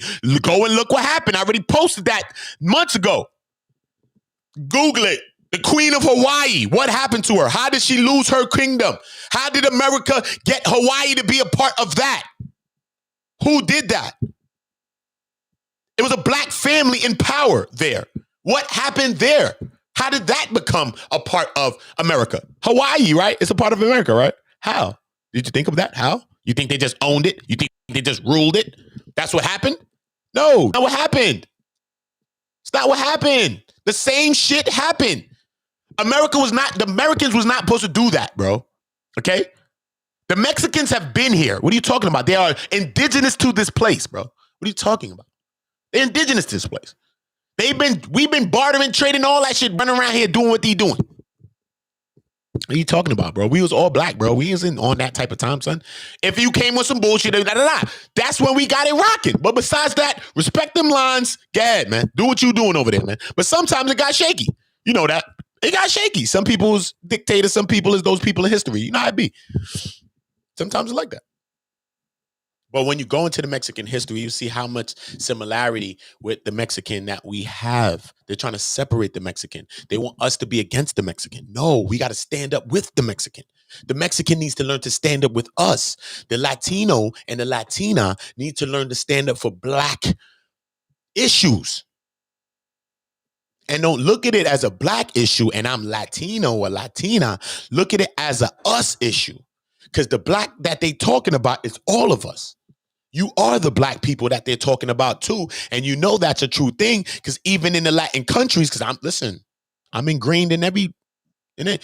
Even in Latin countries, you got the negro and the negra. They treat the darker skinned people different. In Jamaica, people getting treated like that too. They bleaching their skin in many islands and all of that. We know that people bleaching their skin, the darker skinned Spanish people, even here in America, is being prejudiced, have prejudices against them from other Latinos or Latinas. Oh, she darker. No, he darker. He not that Spanish or shit like that. I've heard people say stuff like that, and I couldn't understand that shit at all, son. I couldn't. And I was raised around a lot of other kinds of Spanish people, like the darker skinned Spanish people, like Panamanians, you know what I'm saying? Dominicans, you know what I'm saying? So sometimes they be light skinned and sometimes they can be very, very dark skinned. They can be very, very dark like Shaka Zulu, dark skin. Panamanian, you don't know today. Like one guy call him Uncle Theo. I call him Theo. I'd be like, yo, Theo, what up? You Panamanian though, dark skin though. Dark skin. But you wouldn't think he's Spanish until he starts speaking to you. Listen, yeah, I'm telling you Lau and I'm telling you Ross. And then he start talking to you. That's when you understand that he's Panamanian. But you don't know. See, like Mexicans like that I showed y'all on this video here. I never saw Mexicans like that around anywhere in my neighborhood, nothing. I've read, research, and understand how the Mexican culture, like derived and everything, and like it all comes from Afro culture, even the Japan and the samurai, the black samurai, and all of that. Like really like that Renoka Rashidi, bless the ancestor doctor. Yeah, like the African presence around the world. You know what I'm saying? Like really finding that African presence. And you can see that African presence in so many things and so many places and regions around the world. You know what I mean? So I think that this is about understanding what the real history is about. You feel me? If Morocco owned this, how can they tell you a story of Christopher Columbus coming here? And they did what? Brought people here. It was empty. You think the place was empty and they found it? No, they did not. I done told you a story about some other stories. Since they told you a story, I told you a story. The story I told you was one that predated they shit by thousands of years, and that was what of Abu Bakr II, right? I told you the story of Abu Bakr II, who was the predecessor of the Mali king, Mansa Musa. And he made a journey with the 200 ships or whatever the case may be to around the world. And if you know about the Canary Coast and the Canary Currents, only after you sail off the western tip, the first thing I'm going to show y'all that too, because I already got all of these things. I'm going to be going through a breakdown on the Canary Currents and all of that. How when you sail off the western coast of Africa, you know what I mean? The Canary Currents just push you right there to the Americas naturally. And sometimes people get stuck in Americas not knowing how to navigate the Canary Currents, because you got to know how to connect. Like you have to sail down. You know what I'm saying? Like you'd have to sail down onto the bottom of South America, because that's where the Canary Currents go down and they push you out towards Africa and toward the other side towards the east. That's how you get pushed towards the east, because besides that, it's like a funnel. In between America, in between the two Americas and Africa is like a triangle, right? The two Americas on one side, then Africa's right there. So that forms like a little triangle, right? In the middle of that water, it's like a circle. That's how that current goes. It just does a circle right there. So if you sail out in there, you sail to the Americas, sail back to the Africa. Like you could just go like in a circle, like it looks like that. That's how it seems when you look at it off a map. That's how it seems. Not to say that this is exactly what's going to happen when you're in the water. But when you read the research, this is what they say happened exactly too, though. But you could just see how they depict it on the picture. Hold up. Let me just show you better yet. I'll show you better than I can tell you, right? All right, cool. Look, the Canary Currents, right? Canary Current, right? Let's go Canary Currents, right? Yeah, Canary Current, warm and cold. It shows you the warm and cold fronts of the Canary Current, right? And this is how the ocean moves. It's not just some jokey business we dealing with. This is how the ocean moves. This picture right here shows you what the ocean does, where it does it at. See what I'm saying? When you look at this right here, look, let me see if this is, I hope it's going to get clear though. Will it get clear? You see what I'm talking about the circle in between? All right, cool. There you go. See what I'm talking about? Look at the Canary Current, right? Let me make sure y'all getting the screen right. Let me see. Hold on, let me come back real quick and show y'all. Hold up. Come on, my computer moving slow. Hold up. I think it is. Did I press the button? I just want to make sure y'all seeing this. You know what I mean? These are things that I know in my brain, bro. I'll sit back here and teach y'all things, man. These people on here joking on the internet, man. They can never play around with this. Can't teach you nothing. These people ain't teaching you Nathan. They telling you about something you can read right now. Google about a case. That's what they talking about. Some old case. Some old cases. Come on, dog. Twilight Zone. Look at this. This is the Canary Current, man. Okay? These are the things I explain, because I seen some people ran with the thing I done told them. They didn't even take the full story. They done ran with the story and didn't take the full story to understand the Canary Currents, to understand the other part. Even if Abu Bakr did sail off there, which some say, oh, it's a fictional story. Oh, it's not real. But this is what Mansa Musa said. And why Mansa Musa had to lie for. This is what he said to Muhammad Ibn.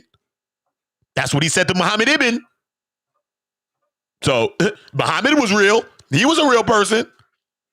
Muhammad Khaldun, these people were real people. Okay. So they actually scribed and spoke to Mansa Musa when he made his journey to Mecca. That actually happened. They can say what they want. Mansa Musa was a real person. He's actually the richest person ever. And they made sure, the European powers made sure that no black man, no one man, period, would ever control the power of gold. Because he did. We are the only people that had a golden age. You heard of Stone Age, you heard of Ice Age. Well, think of a golden age. Okay? Okay, then. So we're not going to talk them jokes. Look, listen to what I'm saying to you now. When you look at the canary, so look at the back skull of Africa, right? Because you know Africa look like a head. The horn looks like a nose, and then the back of the skull looks like a head, right? So look at it. It looks like a head when you look at Africa, right? So the back of the head now, right? The back of the head is the western, now lower back head. The lower of the back of the head now, right, is the western coast, right? This is where the old Ghana, where Ghana is now, is not where Ghana used to be before. Mali derived from the ancient Ghana. The Ghanans, right? The Ghanans and the Niger River, right? That borders, the Niger River is what borders this western coast of Africa on that side right there. That's what sparked that civilization over there, is them having a Niger, right? So now right under here where you see canary current under the skull, in the back of the head on the under. See the back of the head under now. You see canary right there. On the back of the head though, right there, that location right here is like Benin. This is where like Mali is. Right? Benin is like around these locations. Benin is where they say a lot of the slaves that if you're an American, stuff like that, if you're a slave, then you were taken from here. So if you do your DNA test, a lot of times your DNA will be coming back to you being from here. Benin, this lower region of Africa right here. This one spot. How the hell can they say that? See, this is what you got to see. It's a bigger thing going on here. All right. So boom. So now, but remember, people was already in the Americas. So now, right? So when we think of this now, look at this. Now, look in between this triangle that I told you now. See, I know all these things in my head. So I got to give you visual things of what I see in my head, just like music, right? So boom. So you see America, you see the South Americas, and you see Africa, right? And you see in the mirror, say Gulf Stream. The Gulf Stream take you where? To the north, right? You see that, right? You see in the middle, right, is like a circle, like a whirlpool of current, right? That takes you from off the western coast of Africa or to the top of the South Americas over to right before the Gulf Stream and where the Americas are, right? And back into a circle. And then you see this arrow from the North Atlantic current also push back down, right? So now look at the north. Look at the other north current where it comes from, right? So now look. So look at the Brazilian current, right? You see? The Brazilian current also takes you what? Where? Right to Africa, right? Right to Africa. But the American current takes you where? North. It takes you north. It takes you to the North Atlantic current. If you come into the Americas and you could get here, you have to know how to navigate too. Because if not, 9 times out of 10, you will be pushed north if you sail. Look at it. It's showing you right here. Naturally, just by the ocean current flow. You see? So look at the bottom of the bottom of Africa. Look at the Benguela. Look at the Benguela. Look at the Benguela. Look how I do another circle like that, like I told you, like a whirlpool kind of with current. So where is it going to bring you? Look at the west wind drift. Look on the bottom and see the west wind drift. Come into the next part now. Look at this counter current that happens at the equator. See it over here, right? Look at the West Australian current, the East Australian current, and understand that even the ocean is dictating what the people are doing. So people ain't doing things randomly.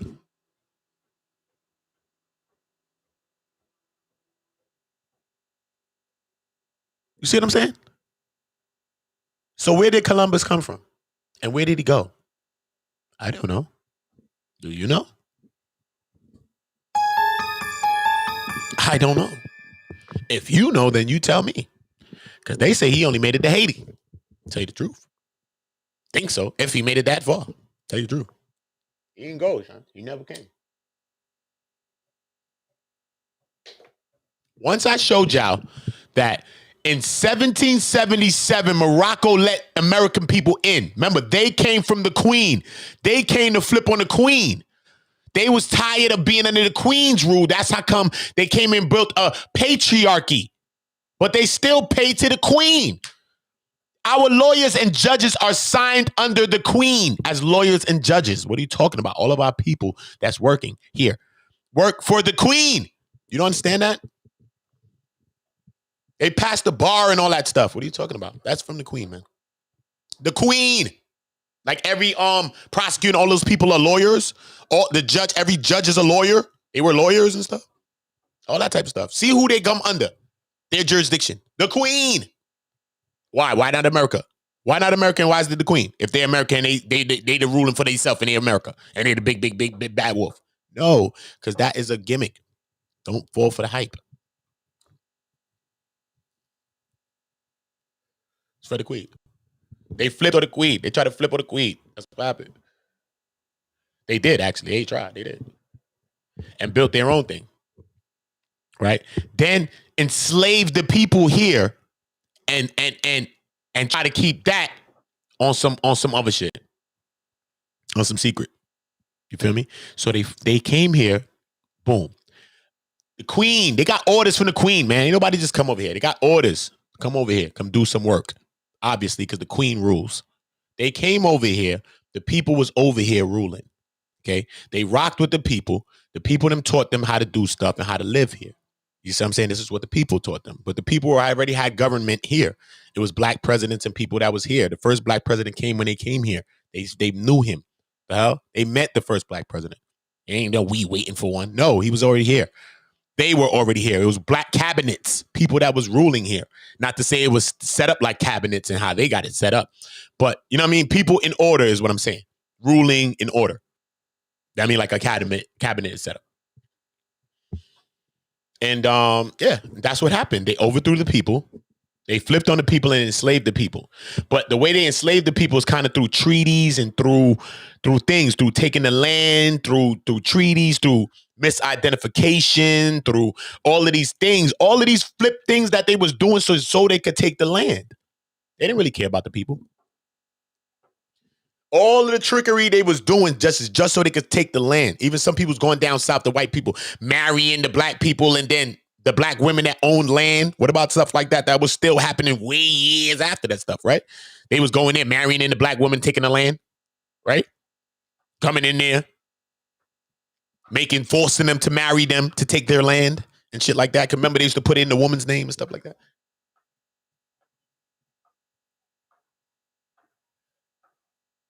Stuff like that. So when we really think about this, is a bigger thing. It's bigger than Dito Brown. It's bigger than Dito. What is this thing really about?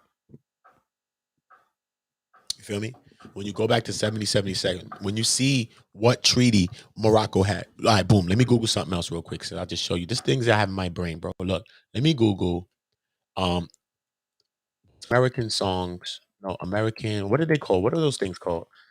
Those like those Star Spangled Banners and all those things. What are those things called? American song that talk about Mexico.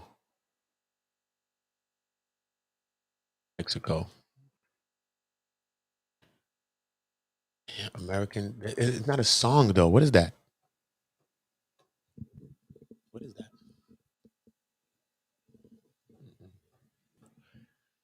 American.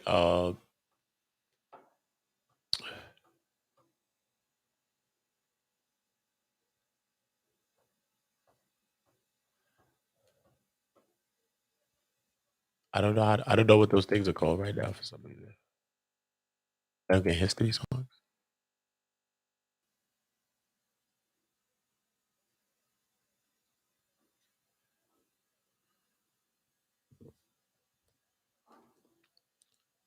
American history that talk about. Hold up. Hold up. I'm gonna tell you this. Hold up. That talk about Montezuma, right? Hold up. That talk about Mexico and Montezuma, right? Montezuma. Let me see. Accounts of Montezuma meetings at Cortez. No.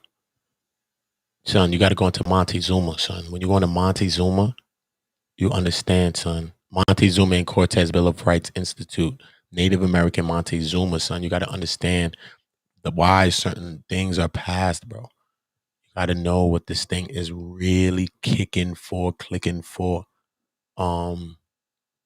See, death of Montezuma from the true history of Mexico.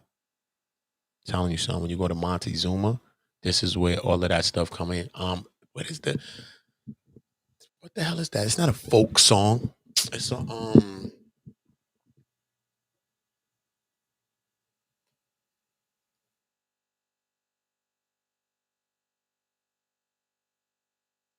Montezuma. Let me see. From the halls of Montezuma to the lands of Tripoli. Right, boom. All right. So look, let me read the lyrics. Okay, let me read it. All right. Can y'all see this? Y'all can see this? All right, I'm gonna zoom it in. This is shit I know in my head, son. People can't play with me, son. This is why I didn't do this in the beginning of community, bro. Because my channel would have never grew that fast. They would have limited me earlier. I help people to grow, and now we going to the next level. So welcome if you're a part of this new growth. Not everybody will be like that. We got to show our honor, our valiance. You know what I mean? We got to show that we are commendable. We are honorable. That's what we need in our community. That's what I need in my neighborhood.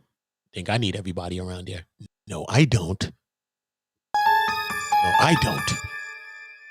From the halls of Montezuma to the shores of Tripoli, we fight our country's battle in the air, on land, and sea. First to fight for right and freedom and to keep our honor clean, we are proud to claim the title of United States. Our flags unfurled to every breeze, from the dawn to setting sun. We have fought in every clime and place where we could take a gun. In the snow of far known lands and in sunny tropic scenes, you will find us always on the job, the United States Marines. Here's health to you and to our corps, which we are proud to serve in many a strife we fought for life and never lost our nerve. If the Army and the Navy ever took on heaven's scenes, they will find the streets are guarded by United States Marines. You know what I'm saying? So when you go into this right here, hold up, my thing is moving a little slow, right? So you see, it's from the halls of Montezuma to the shores of Tripoli. Why would they put that there? They didn't do that for nothing. What are you talking about? Montezuma is Mexico. Tripoli is where? Let's Google where Tripoli is, okay? Google Tripoli, right? Let's Google it. What is Tripoli? Where is Tripoli, right? Tripoli, right? Where is Tripoli? Right? These, you got to Google, listen to these songs, everything. Nothing is a joke. Nothing is a joke, son. Nothing is a joke. What country is Tripoli in? Look, why are they talking about over there? What they ever had to do with over there? They never had nothing to do with over there. What they doing over there? What they talking about? Why are they talking about over there? This is America. They came from where they came from, England, right? This is the people that came here? It was them, right? Was it the Dutch? Who came here? The Portuguese? Who came here?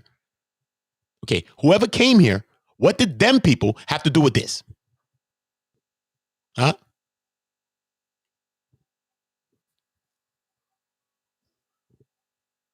Lebanon? Where is Lebanon?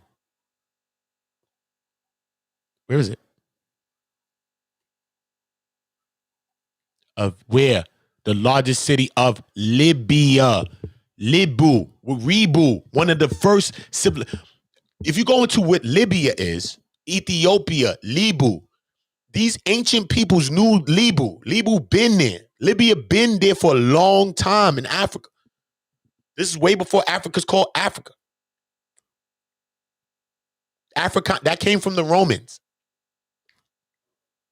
Some people say it was called Alkebulan. I don't know. But I know Africa came from the Romans. And we know Egypt was Kemet. And we know Sudan in that area right there was Nubia, was Kush. Right?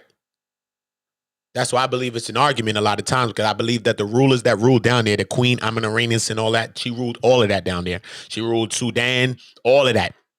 Ethiopia, all of that was her land down there. That's her land, period. All of that was hers down there. And that's how that went. That's why you see a lot of similarities in between the Sudanese people, the Ethiopian, and the Eritrean. And they're very close in region. They border each other, damn near. One borders the other. But when you're thinking of ancient and you're thinking of kingdom, you're thinking all of that's mine. It's my kingdom. They all the way up there in Lower Egypt with the pyramids and all that. They in Lower Egypt. That's Lower Egypt. The higher you go up on the top of the African map, you get to Lower Egypt, because we follow the Nile down. We follow the Nile down. They say that the Nile is the first part of civilization. So then guess what? Then that would make Ethiopia Eden, the Garden of Eden. Yeah, because it starts from there. The Blue Nile starts there and then runs all the way down and created life. So where did life start from? Because that's the ancient life that we could see.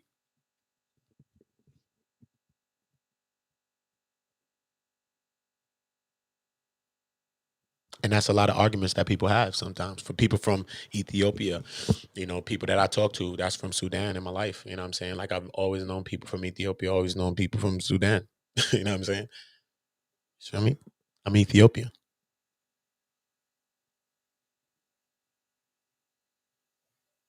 See?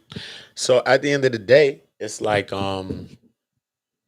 that's what I feel the similarities are. So when we look at stuff, right, you could go into the treaty of what America has with Morocco. What is the exact treaty? Let's go into the treaty. Let me read the treaty. But yeah, let's read the treaty. Let's go into the treaty. Morocco. Hold up.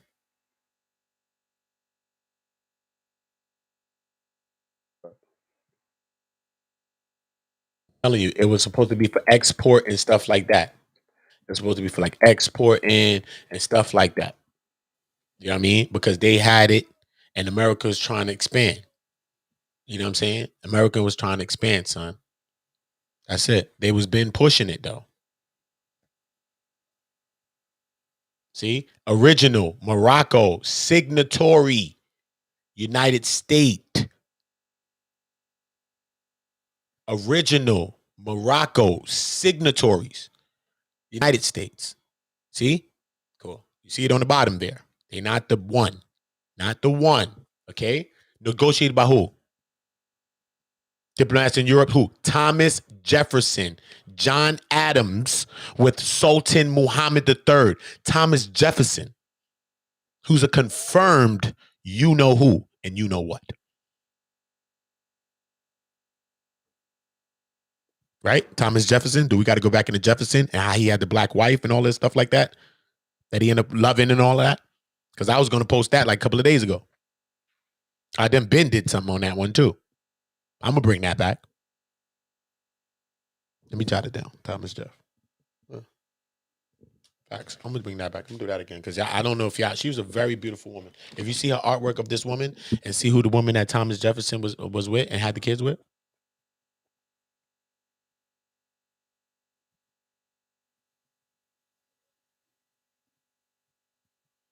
Mistress, woman, whatever you want, right? But she's supposed to have got some money, I think, at the end. I think how that went again. God read so much history at the times. I think how it went. I think he died before she died? Did he leave her the money in the house or some shit like that? Or did they kick her out? I can't remember how that went. That's why I got to go back and see how that went down. There's so much history in my head that I've read. Look at this, bro. Come on, son. Muhammad III Sidi Muhammad ibn Abdallah, okay, came to power in 1757 and ruled until his death in 1790. Prior to his reign, Morocco had experienced 30-year. Look, read for yourself. He's the one. That's it. Do your history. He's the one. They think started in 1776. American thing started in the Independence Day is 1776. We could Google this now and understand it. Okay, so look what they trained to do. Look how the whole swindle went down. This is where the swindle went down, right? They wanted to make a trade routes, like some trade thing going on, right? During the 33 years of Muhammad rule, transformed the politics, the economy, and the society, putting development into international trade high on his agenda and restoring power to his sultanate. This served to quickly bring respect to Morocco on the international scene. Central to his pursuits of international trade was the negotiation of agreements with foreign commercial powers. He began seeking with the United States before the war with Great Britain was settled in 1783 and welcomed Thomas Barclay's arrival to negotiate in 1786. The treaty signed by Barclay and the Sultan, then by Jefferson's Adam engaged and gunboat diplomacy as part of the First Barbary War, right? First Barbary, right? Like the Berbers, the Northern Africans, the Berbers, Barbary. Where's these words coming from? Burberry could be, right? It could be that. Why don't you do the history on words like that and see what the hell that's about? Might be. So at the time, independent corsairs and pirates were using Morocco's ports and safe harbors between raids on American and European shipping. Now, the treaty withstood transatlantic stresses and strains for more than 234 years, making it the longest unbroken treaty of friendship in United States history. Okay. These things date back to the indigenous laws, the indigenous agreements for the people that's indigenous. That's why they figured out some people to give the indigenous laws to, which were these Indian people that they're saying that's Indian. So that the people here that rightfully own the land will be confused, thinking that they come from somewhere else when they come from everywhere, actually. And anywhere they are, they could just claim it. See? Enslave the people that was here. Fuck up the system, because Morocco and all that didn't know all of this was happening. The other world powers did not know that this was happening in America. America kept the shit that they was doing on the low because they like, fuck it, we got to build and we got to get bigger mad fast. This is what we got to do, nigga. We got to come up. We need the power. So they was on their shit. You can't say nothing about that. They was on their shit. They're like, nah, we about to come up. Fuck that. So that's what America did. Feel me? You can't knock their hustle. America was some hustlers, bro. Like, they was on their shit. They came on the block and tried to take it over. You can't knock how they did it. They did it. But look how they did it, though. They ain't just come through wild and busting shots. Nah, son, they came through paperwork, treaties, contracts, land agreements, land law. I mean, all of that. Just like the laws that govern us right now in cities were laws from seas, maritime law. You know what I'm saying? Law from on the seas for pirates, for how you steal in cargo and ships and stuff like that. And laws of trade routes and stuff like that. Those laws became some laws that's even brought on land. That's why law is land, air, and water. That's what governs the land, air, and the water. That's what governs us. Law. Why do you think it's called law? Land, air, water. That's earth. That's what rules you. That's what governs you. Law. You know what I mean? Like simple stuff like that, yo. These people is serious about their work. You know what I mean? Like, you think, oh, I study the law. Yeah, son. Land, air, water, bro. Trust me. Trust me. Where it came from? Law. Where it came from? Tell me. Where? What made it? Why is law the word law? Oh. And this lawyer is coming to dictate this or coming to represent this land, air, and represent that. For who? The government. For the government. The government is God. And we are ruled by law. Their law. See what I'm saying? So when I play videos like, does religion and certain things push each other? Think to yourself, though, does slavery and religion push each other? Because the systems have been being mastered and perfected. You know what I mean? Everybody has been enslaved on the earth at one point.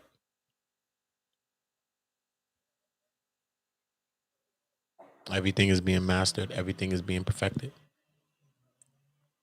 And when you look at religion, and then you look at Christianity, and then you look at Constantine, and just say, what is Constantine's role in Christianity?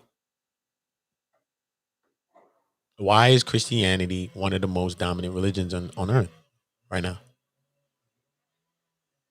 Because that was designed. They were killing Christians for being Christians. Period. And figured, look, why kill them all when we could just say, hey, fuck it, man, let's get down, which we not going to get down because we Roman and we going to live like Romans. Just bring them down under the guise that we going to get down with them. But I'm going to live like a Roman, have a 13-year-old boy, do all the same thing Romans do. Gluttony, drink what your buried can carry. Yeah, I'm going to live like a Roman.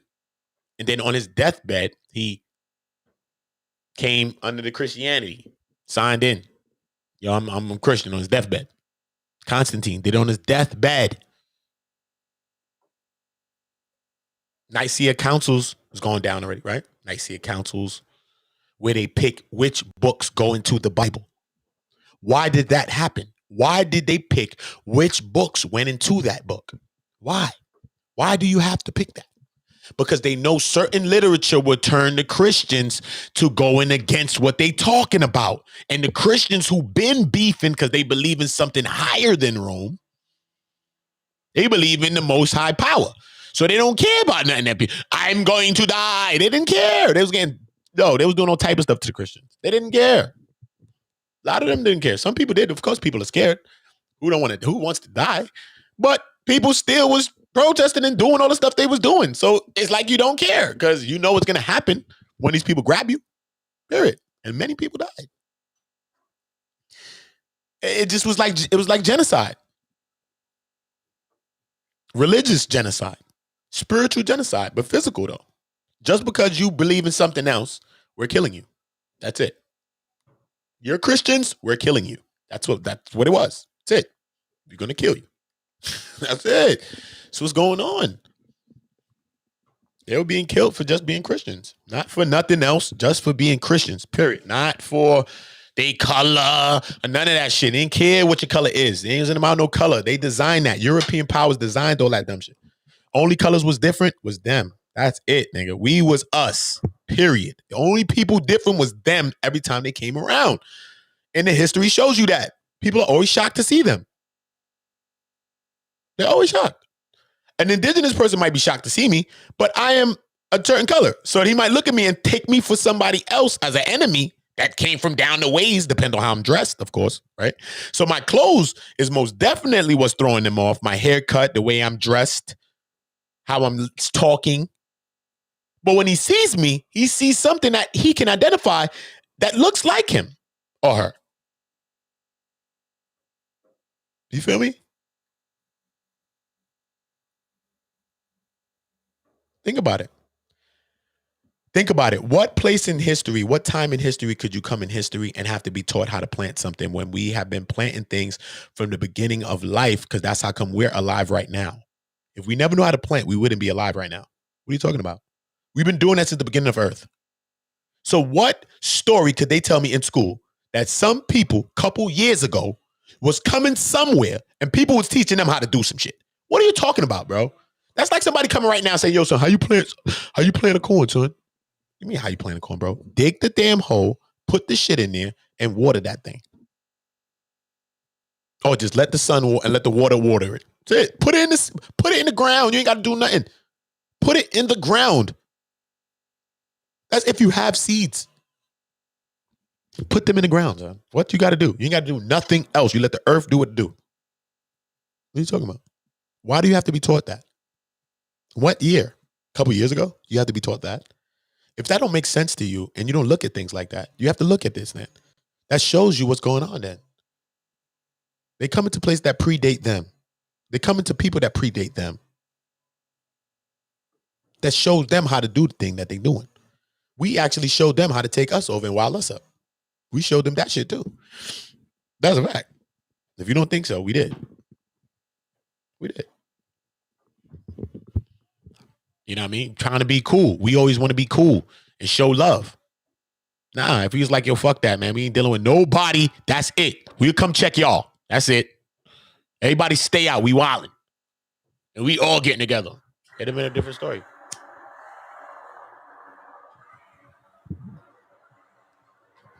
It'd have been a different story. But it is what it is. It is what it is. But we got to think about things like that. You know what I mean? Going through the history, man. When I'm telling you stuff, go do the history. Don't just listen to me. Go do the history. Mac Mish, Sister Nandy, shout out to y'all. I even see y'all in there. Dolores Taylor, shout out to you, Queens. Shout out to y'all always, always. Real Muse One, shout out to you. Shout out to you too, most definitely. Yeah. These are the types of things that we talking about, though, man. Shout out to Sean King. Shout out Queen's Throne.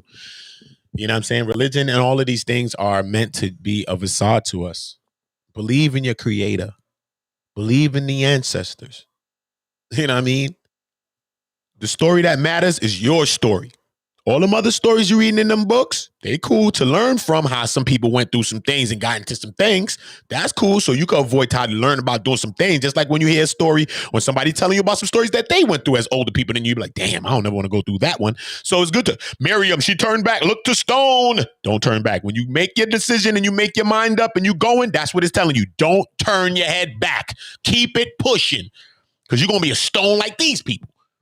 That's period. You can use that in your regular life, not in no spiritual biblical form. Use that regular. When you moving forward, when you, listen, man, I'm done with this person. I'm moving forward. There's no looking back. That's why I don't get back with my exes. No, I don't do that type of stuff. I have beautiful, amazing exes. Amazing. And I love them. And I went back in my life and said, listen, I apologize for anything I did wrong in my life. I don't give a fuck. If we was in 7th grade, sorry I tripped you in school that time. For real. That was some bullshit. Oh, no, you can't be serious. That is some bullshit right there. Feel me? But I've done that. So I move around sweetly, purely, cleanly. I just went back in my life and did that, son. Oh, years ago, bro. Years ago. Cleaned that up, bro. In my past, bro. There's people I've been with too, yo. Damn, I'm sorry I lied to you this time. You never knew. But I was lying that time. Or she's like, I always knew your ass was lying that day. I knew you was lying that whole time. You know, I was thinking about this for like 5-6 years. You lying. I can't trust nobody else because you was lying. I'm like, damn, that's crazy. So sometimes it's good to give people closure, or sometimes it's good to find that closure in you where I got to a level of me where I could go back in my past and find somebody back on Facebook, say, yo, hit me, yo. I just wanted to talk to you. She probably thought I was trying to get back with her. No, son, listen, yo, you know what I mean? That time, you wasn't wrong. I was making you seem like you was wrong. You was right the whole time. I was making a goddamn scene, but I just making a scene because I was caught. I was wrong. I was insecure. And you was right. And you caught me, and your intuition and all that shit you always told me really did kick in and got me. And that shit kind of messed my mind up with me too. I'm like, damn. That kind of jammed my mind. I'm like, damn. It really is real. She really caught me with the intuition. Pulled up in a place where she never was and caught me with the intuition. And I was shocked. And I lied that time. And I lied. And she know I lied. Did she forgive me? I don't know. She still stayed with me. But I don't think she forgave me. Because when I spoke to her like years ago, a couple years ago, whatever, a year ago, it was like a couple years ago. When I spoke to her and told her that, she was like, nah, I knew that. Liar. Or she's still trying to give it to me. Liar. So sometimes, you know what I'm saying, it's good to give people that closure. It's good to be able to come into the clarity of you. You know what I'm saying? So for us to understand the clarity of us, we got to understand, we got to clarify a lot of things around it. We got to clarify our paradigm. We got to clarify what we're seeing. You know what I mean? Because this, the way I'm speaking to you, is the way I see life. You know what I mean? I'm not talking to you about when I think I'm just reading in a book. I'm talking about what I feel through all the things that I've read, I've researched, the minds that I've spoken to, the things that I've discarded from my mind. Some things I've kept and a lot of things I've discarded because a lot of things is just fluff and it's in your mind, and you're just reading things that's going to actually subconsciously start to take over your mind or start to shift your thoughts. That's why sometimes I don't like to read that much anymore, because I don't like want nobody to change my mind. You know what I'm saying? Like, I've studied a lot of knowledge, and I still read. I got some great books that I want to read now. But when I read now, I don't read as I used to. Like, I used to read and just dive into things, and things used to take over my mind. I read things to see, what can I take out of here and apply to myself? That's good, but I don't know about that one. So, you know what I mean? Taking what I want from it, not just reading it to be delved into it. Reading it for the historical purposes. Taking notes on things that I need to take notes on to bring back, to make points on if I'm talking in anything, probably. Stuff like that. It makes sense. It's factual. It's story. It's real. It's factual. So if I could use this as a reference in something else, if I'm conversing with someone else, so I'll take those things from it, because those things are things that's real. You know what I mean? Then the things that I take from it and I make real are real too, because a person might think a thought, they'd be like, wow, that was crazy. That's a good ass thought. You know what I'm saying? And you might take this thought and actualize it. Bang. You know what I'm saying? So it's like, this person thought that thought, but this thought ended up leading you to thinking of even bigger thought, and you end up actualizing it in your life, and it actually has made your life better. You know what I mean? So it's just really about what makes your life better and who makes your life better. You know what I'm saying? The people around me right now, these are the people. You know what I mean? I've been they call me Udo on the roof. Like, I've been around a bunch of people just being quiet, being oblivious. People acting like I don't really know what's going on, when I do know more of that's going on. You know what I mean? And I apologize for some of that. You know what I'm saying? Because it's kind of deceptive. But, it's not deceptive. You know what I mean? Because people play, but because people only disrespect what they don't respect. No, the people only respect what they can't disrespect. That's how I said. Yeah. So sometimes you just got to see how things work. You know what I mean? And you got to cut your grass very low. And sometimes there's many ways that you could cut your grass low. You know what I mean? And this is the internet. So how do you cut your grass low on the internet? You feel me? How do you do that? You know what I'm saying? Like, at the end of the day, we about unity. We about oneness. Everything that I'm doing is about that. I've showed everyone love on this internet. Period. That's came into my contact. My presence has even graced my aura, has felt it, has lifted in some way. I've helped their mind. I've helped them as a person. I've helped to lift their voices. I've shared everything I have as their own. I have not kept my kingdom to myself. I've shared my own kingdom with everyone, as I should, as a king, because I am a king. I watch people on the sides, on the right and the left side, betraying me for months, for weeks. So anytime you see me fluff out, is because I'm tired of it. One, I don't even allow things to go by me in my real life. First time, wrong. Zip. You only get one time to be wrong around me. And if you get that, depending on what you do. So everything I spoke about online has been things that I already was going to talk about anyway. And it's been things that I already had documented. Because in real world, that's how it be. People start beefs with me. And then when I do what I'm doing and run down, now it's all of this. Now they calling police. Now it's that. Now it's that. You see? So I make sure that I'm backed here. Because I know how this internet play, because I learned from Sinetter. Sinetter is the most deviant one. And I learned from him how you people play. So don't ever think I was a fool or I am a fool. Don't ever think I'm here being emotional. If I was, I'll be telling y'all something else if I was being emotional. Everything I've done here has been strategic, whether you believe it or not. We are in the second phase of mods. If you've been removed as a mod, as you come back, I will be adding, because everybody will not be here and get the keys to a kingdom. I've allowed the people that to see who they would be, who's going to be in there writing, when I told no one to do nothing. I said, you don't have to do nothing. Drop your links. That's what I told people. Drop your shit. You get subscribers, because I got over the 1,000 already. I just ain't monetized my channel. I could have been this. I have 3 channels I can monetize right now. What are you talking about? And I have 35 YouTube channels. I have 25 community channels. What are you talking about? Are we playing the game, or are we playing the game? I'd rather play the game, not a game. Because I'm serious in every sense of the word. I didn't keep my forms of creations to myself. I shared my creation with you. My thought creation, my creation, my love creation. No one came around me by chance.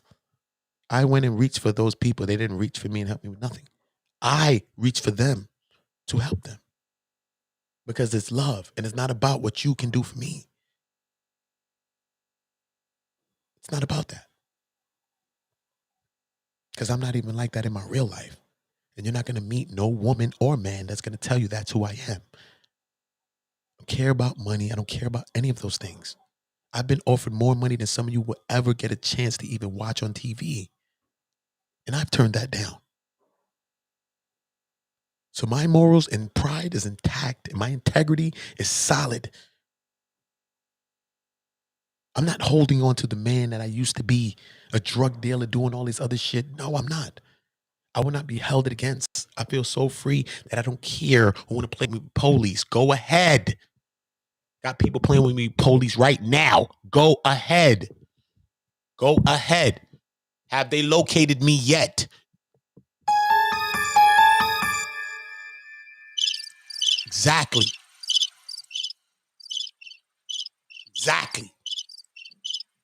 Not going to play that game.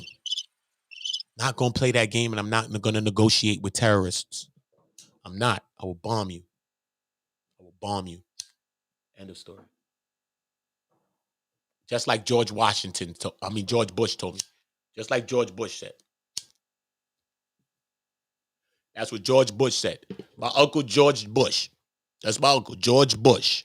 Okay? Because as black people, you can't say, yo, I look up to these black people. No, you got to say, I look up to George Bush, Bill Clinton, Donald Trump, and all the rest of them.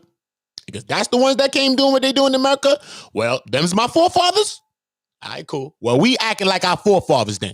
We ain't acting like no black revolutionary crazy people. No. We acting like the old white people that was here running America since the beginning. George Washington and Jefferson and the rest of them. Would that make you feel better? See? We're not playing that game.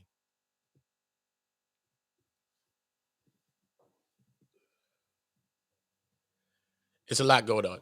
It's a lot. It's women being abused behind the scenes. By men that acting like they're supporting women. They're posting pictures of women, acting like they support women. It's gay people being bashed by multitudes of people, by a group of people. You know what I mean?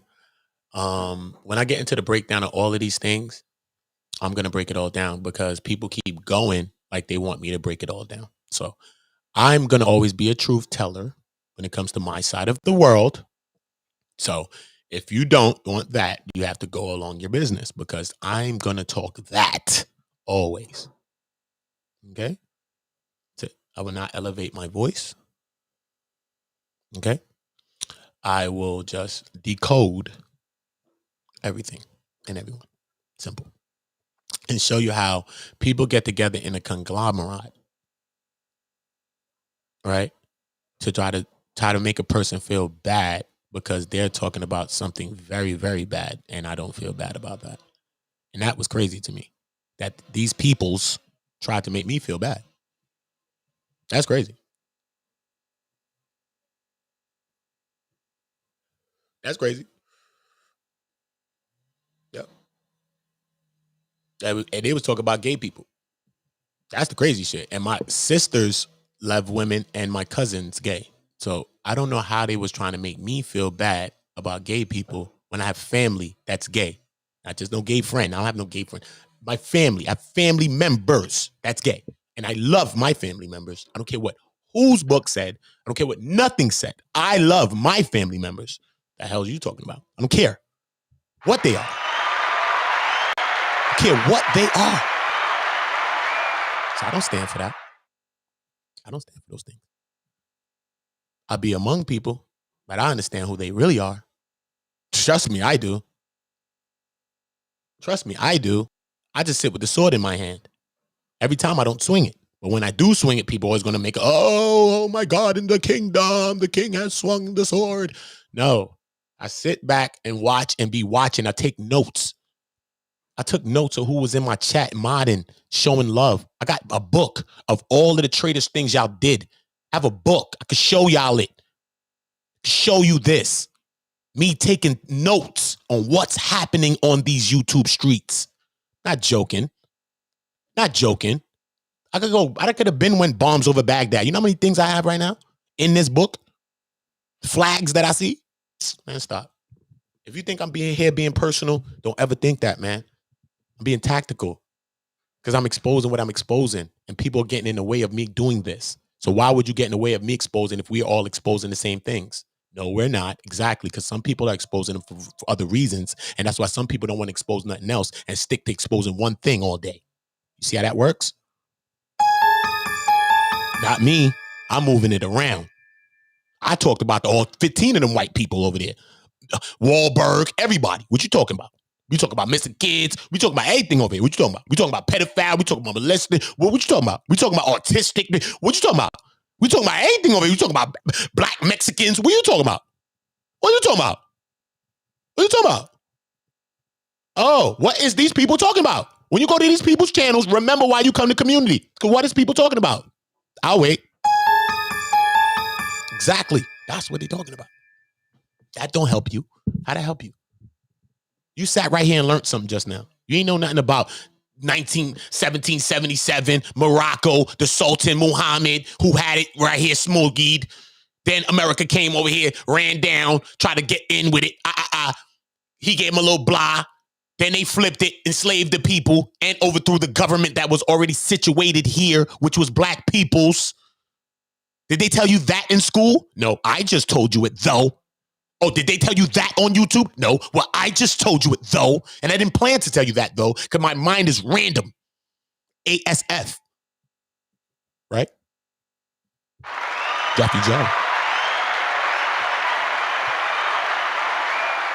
So that's what this is about. Open your minds. Unlock your brain. Don't be a sheep. Don't be a sheep. Don't follow the fray and everywhere the herd move. They already tell you that the truth will stand alone. And you witness me standing alone.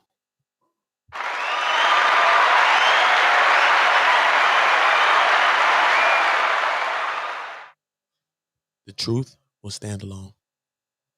It's not going to be in a bunch. Even in the Bible that you read says it's only going to be 144,000. So then that shows you that that's limited. Yo, it's limited. The many are never going to be doing what's right unless we make it so and create a system that is what we intend on doing and holding each other and ourselves accountable to. If we don't do that, we will not have that. And no one can lie to us, and we cannot lie to ourselves about that. We have to create a system of love. We have to create a system of identifying each other because we are in a war. And in a war, just like the barbarians, they had on no shirts. They was going against the Saxons. The Saxons had on clothes. We know who they fighting against. Not everybody just flinging arrows and throwing swords. How the hell? That means everybody's killing everyone. And that's what we're going through right now, is that we can identify each other and we're all in a war. So we need to come up with a way to identify each other. America, Africans in the diaspora, everywhere around the world, Africa, everywhere. We need a way to identify each other with each other and stop bringing these separations and these lines that the European did between us, because we lived the lines that the Europeans drew. They drew the lines on a paper, but we live them and actually feel and live those lines every single day in our lives. The racial divides, the prejudices that we feel against each other. Some are ancient, like when you go to tribal things and different things like in Africa and certain places. But some are created. Most are created. And they were created by European constructs. And they were created by European systems and social engineering.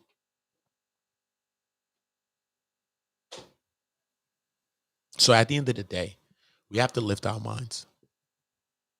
We have to lift our minds to a higher place right now. And that higher place is within us. You have to do the research. You have to do the knowledge. All right. I will be having great queens and great kings on this channel to not only get light, to hopefully our people support them, because every person that I come on and bring on to have a show, Sister Nandy's show will be one of the first, if not that first, it will be the first one. It will be the first one. But it will be one of the first shows that I will do here. And you will learn. And you will learn. Sister Nandy will have a couple of shows here. Because I think Sister Nandy, and I think is just questionable. I know Sister Nandy is very, very useful in so many ways to us as a whole. We got to cherish and appreciate that we have a person like Sister Nandy in our presence and understand what we have in front of us. Sometimes we have our heads in the history books that we don't see the people that's among us that are just like those people that you're reading about and you're praising right now. And some of them have not even done or is doing what Sister Nandy is doing.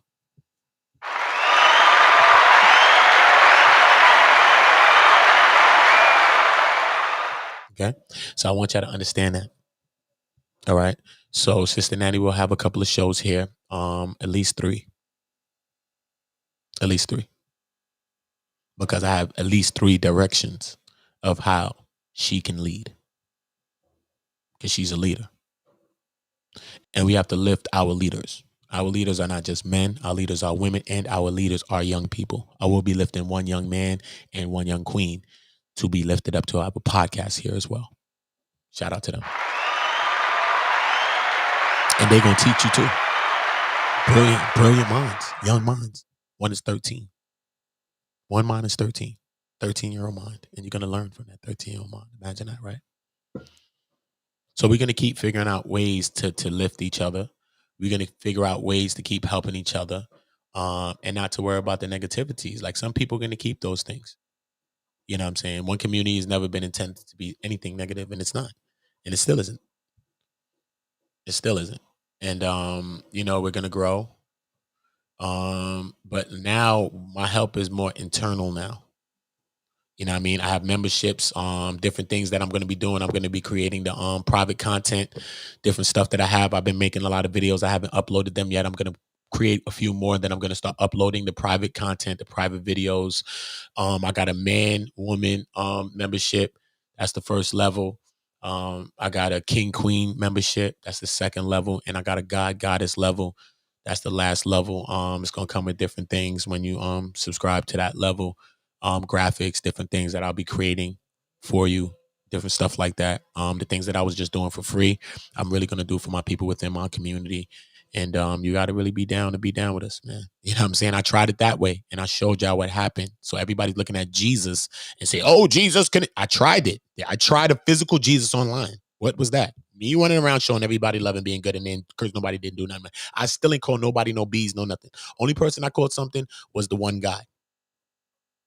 And I told him something, but then he went back on his word. So he's going to lead me to do something next. And I don't care what he does behind that. So, you know what I mean? But at the end of the day, we still on that same type of timing. You know what I'm saying? It's just nothing but love. You know what I mean? It's going to be a bunch of great, great kings and queens that's going to come in and teach y'all stuff. You know what I'm saying? I'm going to talk to Black Jesus Minister. You know what I'm saying? Like he's a good brother. I haven't had a phone conversation with Black Jesus Minister, but, I watched him on the internet for a lot of years. And, on Sinetta, you know what I mean? And he always is like aggressive and stuff like that. But, I like to listen to the knowledge regardless of the personality of the person. Because sometimes we get caught up in the personality and we miss the information. But so I don't judge a person by their personality. I really try to see what kind of information that they're bringing forth.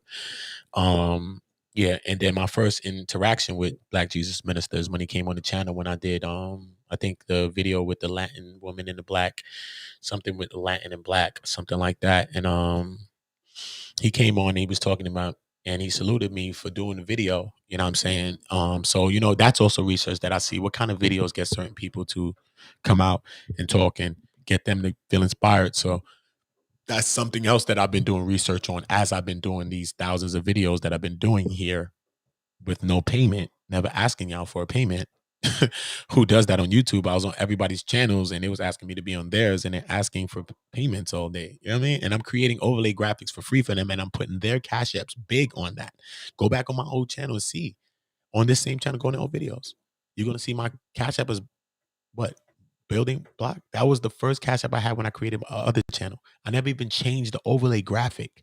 If I wanted money, I would have changed that overlay graphic. A lot of y'all have sent money to that one. Maybe. I don't know if you have. And I didn't receive that. Imagine that. Because I didn't do what I did for money.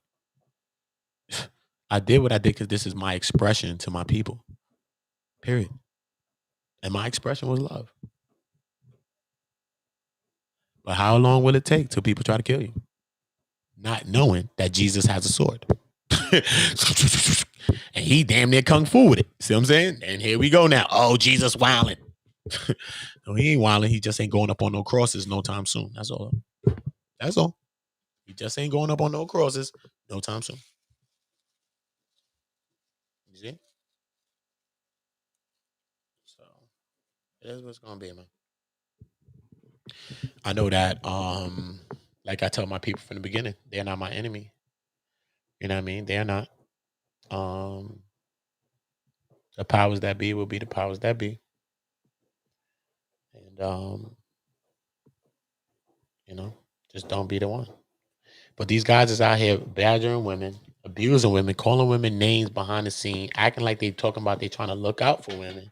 This is the craziest thing I've ever seen in my life, yo. I've never seen nothing like this. Everything I told that lady who I said about with them, I told that lady, period. That's what I've been telling her. Go get help, stop using the things, and chill. It will help your children. Period, though. Now you're coming out lying, not talking about what I've been telling you about, trying to make it seem like something else. No, I will expose this, and that's it. Because I've been what? Trying to help them goddamn kids. Don't play around, man. Don't play around. Anybody that watch that type of stuff, anybody that watch a man being slandered like that, talking about that man is a P, that man is not a P word. I've never said the P word, but the whole world is calling that man a P word, and y'all can sit with that in y'all soul and go to sleep, son. Good luck, yo. Good luck. I don't want you around me at all. A lot of y'all are like that, and I don't want you. I do not want you. Don't care. Don't care. You're a man, woman. I don't care who you are. I don't want you at all. Anybody that could sit back and watch that just because you don't like a person, bro. Even if I don't like a person, son, I'm not going to see a person slandered, bro. Come on, son. Come on, bro. Come on. Even if the person's my op. Come on, dog. Come on, dog. That, all of that, I'd had to tell my people like, yo, bro, come on. All of that, son, that's foul, son. All right, I know we beef and I know that person said that, but damn, bro, you serious? Nah, son, can't do that. Can't do that. Can't do that. You know what I mean? These men are running around, right? Don't have no light, right? No light. Don't have no light, right? Running around. I just created this channel. This ain't even my main channel. One Community is not my main channel. I just created this channel, right? And this channel monetized in a month, right? And did I keep that to myself? No. From day one, I told y'all I'm going to help y'all as I build. I'm going to help you to grow, lift your voice, talk here so that my subs can sub to you. I told everybody this from day one. I've never changed my story. So why do you want to listen to people that change their stories every day? And when the story goes flipped on them, watch how they change their story every day about themselves. That's it. I'm the only person on history that stopped a slander that they try to slander me with. You don't even hear nobody talking about that shit no more. That shit, anybody else, son, that'd have been something else, bro. No, because I wasn't with them intentions. I already had my intention, which was what it was. She lied to me from the gate, so I knew what it was, and I made sure that I said, listen, brother, I'm going to make sure I get that woman to come on my channel now so that she can do it. So what that come with? Comfortability. And I'm going to make her feel comfy as cozy. You want hot chocolate? Here you go. Because James Bond ain't better than me. I could have played James Bond. The new one. Anytime Daniel Craig done, they could put me in there. I could play James Bond. Joffrey Joe. Right? So when the setup think that they setting up, but you already set up already. That's what she got caught into. It's just that she pulled the trigger too early before I got the last piece of information that I really wanted to. And jumped over there and tried to wild out. That's all it was. That's all it was. You know what I mean? But some people took that opportunity as an opportunity to try to run down and do all kind of weirdo shit. Niggas is talking about they wasn't cool with me, but they was still around my page, commenting on my page when I'm, you know what I mean? Why? Why are you commenting on my page when people on my page then? Go wait till you on your channel then. So why are you even over here? That sounds like the gerbil munching you doing. Why would you do that? Why would you gerbil munch right there? Why would you fill your cheeks up with nuts? Why would you do those things? Why? That makes no sense. It makes no sense. That don't make sense. Okay? These men don't like me, but both these weirdos comes on my channel and comment and say something. Weirdo. That's weirdo, son. I don't do that type of stuff, bro. You see me stay away from people, I stay away from people. You see me on any channels that me on? Nope. That's how I do it. I don't even go look. I don't want to see that shit. What are you talking about? I've already blocked people. What the hell are you talking about? Everybody blocked. So you know I don't want to see it. Everybody block. Party. Block party. Nigga, you talking about? That's how I give it up. Block, block, block, block, bye. Done. So anytime y'all creating new channels to even come in my channel and look, how do you feel? You are now an internet troll. You got to create other channels to come into my channel when I used to be chilling with you, talking with you on your channels. And now you mad. Why? Because you hating and I'm just going about my way and I ain't say shit about y'all.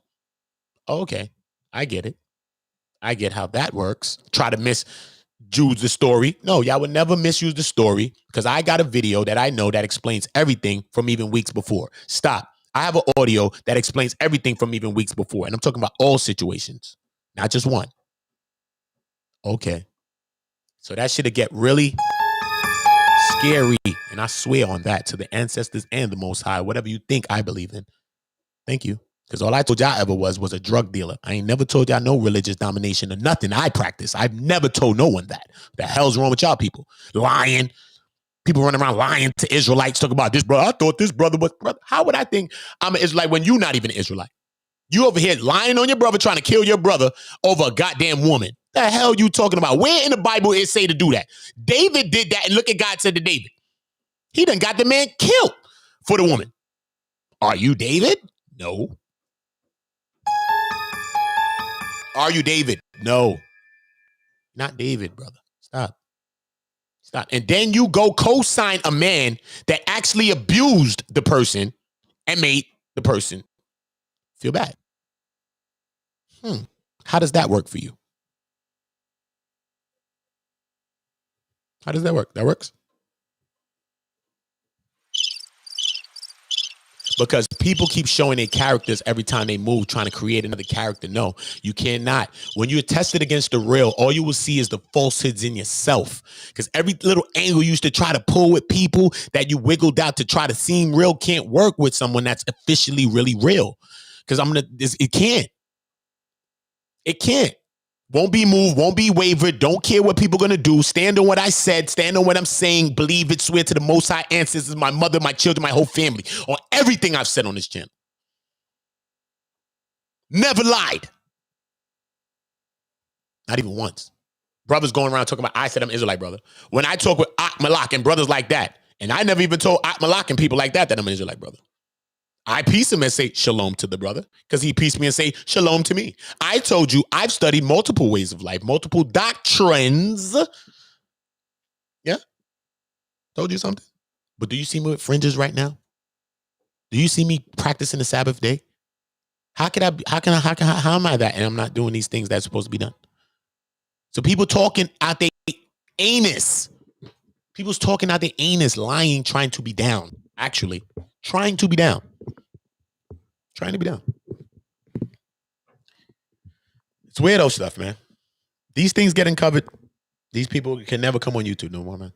That's it. I don't care what they do. Terroristic. They threatening me. Oh, I'm going to lock you up. I'm going to give you terroristic threats. I'm calling police. You breaking wiretapping codes and all type. You should hear how these men sound talking to me, bro. I ain't never said that, son. I said I'm going to save them women kids. I ain't saying nothing about that woman. I try to help the woman. The woman ain't want help. I'm going to save the kids, nigga.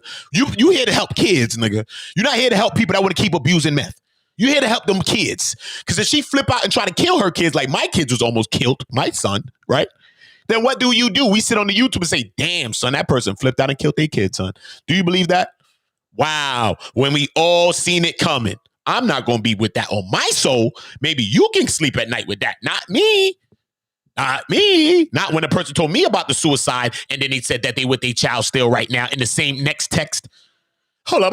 I feel suicidal. Hold on. I'm dealing with something with my child. How do you put those? I swear to my mother's life. How do you put those two text messages together? That didn't even make sense. That's scary to me. That's scary to me. Unless that lady shows you messages like that, that lady's a liar, son. I don't even know who the message is from. Because the messages I got shows you exactly. Nigga, I show you the whole thread like I did. Can't play.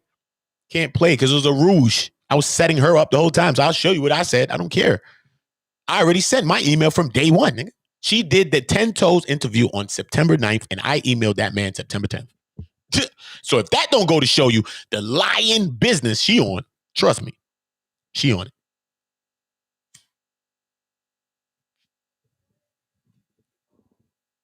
it. Anybody else, that'd have been a big thing. That's why I didn't argue with nobody that posted a video of me of any of that situation. I didn't. One person I ended up writing a comment on, right? I give you a shout out, right? Heady Wise. Shout out to Heady Wise, yo. Shout out Heady Wise, right? That's her name, right? Heady Wise.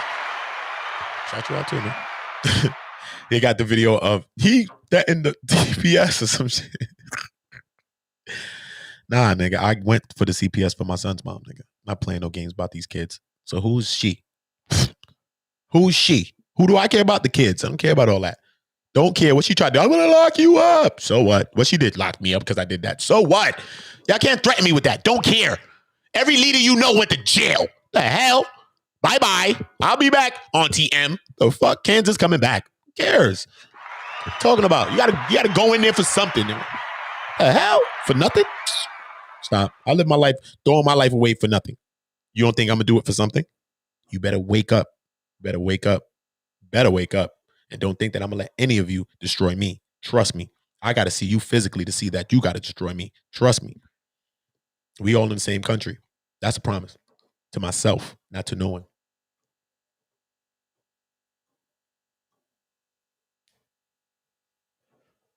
So that's it. People keep going on. That's what I would go to. I was going to the uncovered of how weak men are trying to abuse women and gay people. And then threaten real men with police and all of that when they on a body. Threaten them with terroristic threats and all of those types of stuff. And I will not, and I repeat, will not negotiate with terrorists. Do what you will. I don't care if you got those informations from wherever you got it, whatever you think you got, and whoever you got it from. I don't care. How about that? I don't. Do what you will. Okay? Just know the same connection connects y'all, and I know everything that I have to know about the individuals. Okay? Just know this. As long as we all know that in conclusion, just know it will all be a tornado. Just like that current, that canary current I just showed you, it's what it will be. It will be a canary current. That's all. That's all that's going to happen. It's going to go right in a circle, and everybody going to get it, and then I'm going to come out of it like Book of Eli, because y'all not as strong as me. You know what I'm saying? You're not. And the people don't believe in you as much as they believe in me. So you're going to lose that fight too. You're going to lose that fight. I keep showing you the fight you're going to lose. One individual seen one of the fights, said, damn, son, shit making my life hell. I said, see? Fight your battles right, because I don't know what battle you fighting. You fighting against me. I'm not fighting against you. But you need to go fight against what you really trying to talk to me you fighting against, because it doesn't seem like you're fighting against me. It seems like you're fighting against yourself. And I've been went out your way So there's no reason to be fighting against me. Can't dictate my narrative. If you do, I'm going to dictate yours because I'm going to dictate yours by proof, backing, real shit, audio, This is who you are. That's who you are. The hell you are. This is who you are. Let the people listen to that. That's it. And then I say nothing else after that. Just let the world think what they think about you. Simple. I don't care. It's not going to go the way you want it to go. But back down. Trust me. Back down. And that's how that will go. This is one community, not two. If you want two, you're going to keep getting ooda till y'all chill. And then I'm going to go back to one community. And I'm not going to stop. I don't care. If y'all try to bring this down, I see y'all already trying to do some subconscious stuff. I already got a video that I told one individual about that shows the whole proof that this was a conspiracy from day one. And when I outed this nigga, I was right for outing this nigga because this nigga was a traitor 3 times already. This nigga was a traitor 3 times to me already. So when I swung my sword, I swung my sword. And I went to my own sister to tell my sister of what treasonous things this person did. And do you think that my sister stood on my side like I stood on my sister's side? No, she did not. That's why you don't see me around those individuals and they've been blocked. I don't hate on nobody. I don't watch them. I don't care. I block them out of my chat. That's when they were blocked. Out of my chat the same day. Block, block, block, block, block. On everything. Block. I was threatened that they would strike my channel by my own sister. My own supposed sister said she gonna strike my channel. You know what I said? Then you will be Taharka Bay. And that's not a good look for you, my sister. That's really not a good look. But Jaffe Joe's to that. Jaffe Joe. But you see how these people work behind the scenes? But they act like their hands is clean? But I ain't said shit yet, right? But they gonna still weaponize with a man that's trying to disrespect my child. That disrespected my child. Disrespected my sister because she's gay. Disrespected Conscious TV because he's gay. Right? Then ran to them, told them the story. Right? Come on, man. Don't let me go into it, man. Don't let me go, son. Y'all don't let me go. When I say I'm going to talk, when I say I'm going to do something, I tell these people this behind the scenes. So trust me, I'm not doing nothing random. This is what I told this individual behind the scenes because this individual want to go and talk about me and lie and keep this lie going. Okay, I'll bring all individual parties involved and make them clear this whole shit up. The woman will speak. I don't care. If the woman don't want to speak, I have the audio of what the woman said. The woman would say it because I said so. I don't care. I don't care because we're not going to live lies. If nobody want to live in the open, I will blow it all up. And then we will live in the open. And we will live in the goddamn open because that's how I live. I've told y'all my real story about me. I ain't lie about who I am. Everybody on here lying. Fuck you talking about. Anybody you talk to about me, they be like, yo, bro, they don't know you. Exactly. Still things about me you do not know. Play. I'm not joking with nobody about this shit. I don't care. I don't care, son. I don't care. I didn't come to be moved by nobody. Not y'all. I move y'all. Talking about why you think you was in my world? Because y'all was that impactful? Or because you did that? That's what you think? That's what you think? Man, stop, man. Stop, man. When I remove myself from situations, you see things dry up. You see the vibe dry up. Come on, you see the vibe dry up. Why? Because people moving dry. People are moving dry. Do you know that people threatened to strike my channel? The same people who I helped salute, support, and did everything for, yo? For free, for nothing like I did for everybody. Nobody owes me anything, son, but just love, son. Do you know that I was threatened to have my channel strucken down, y'all, by my own sister? Who I was on the channel with, supporting? Do you know when I went to her and told her the treasonous thing that this man did and he been doing, all right, and that he even did over there on her channel? Do you know that's what she did?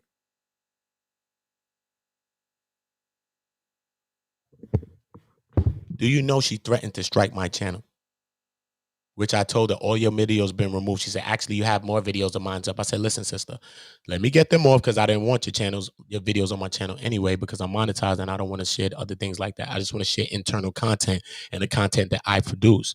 So this is phase 3 of the community. So it's not an intention bad to nobody because I support everybody, even in the comments. She probably is in my community tab still or whatever. So I don't really care. It's not like I went and deleted stuff. It is what it is. You know what I'm saying? But it's just that my channel is growing into a next phase. You feel me? So when I was told that, I was like, wow, because I was already deleting mad things, but I think I had like a couple more videos there. I was like, listen, I'm deleting those now. And just let me know. You just tag any other videos. I'll show you the messages. I said tag any other videos that I have on my channel of yours. Because the videos I had of hers on mine, I'm in them talking on them. So she's saying she's gonna strike me for channels and videos that I'm on her channel talking on. And the overlay screen graphic and all that I've created and all that. The thumbnail, all that shit I've created. So she's going to strike my channel down for something that I damn near is fully a part of. Which I don't care about the content. That's hers. And I did that. I don't care about that. Right? But imagine that she threatened to strike my channel. And my response to her was, then you would be Taharka Bay. And that's not a good look for you, sister. I'm not here to weaponize against you. But I would like you to get out the way of a person that's being a traitor to not only me, but you. If you're my sister, you think my sister looked at it like that?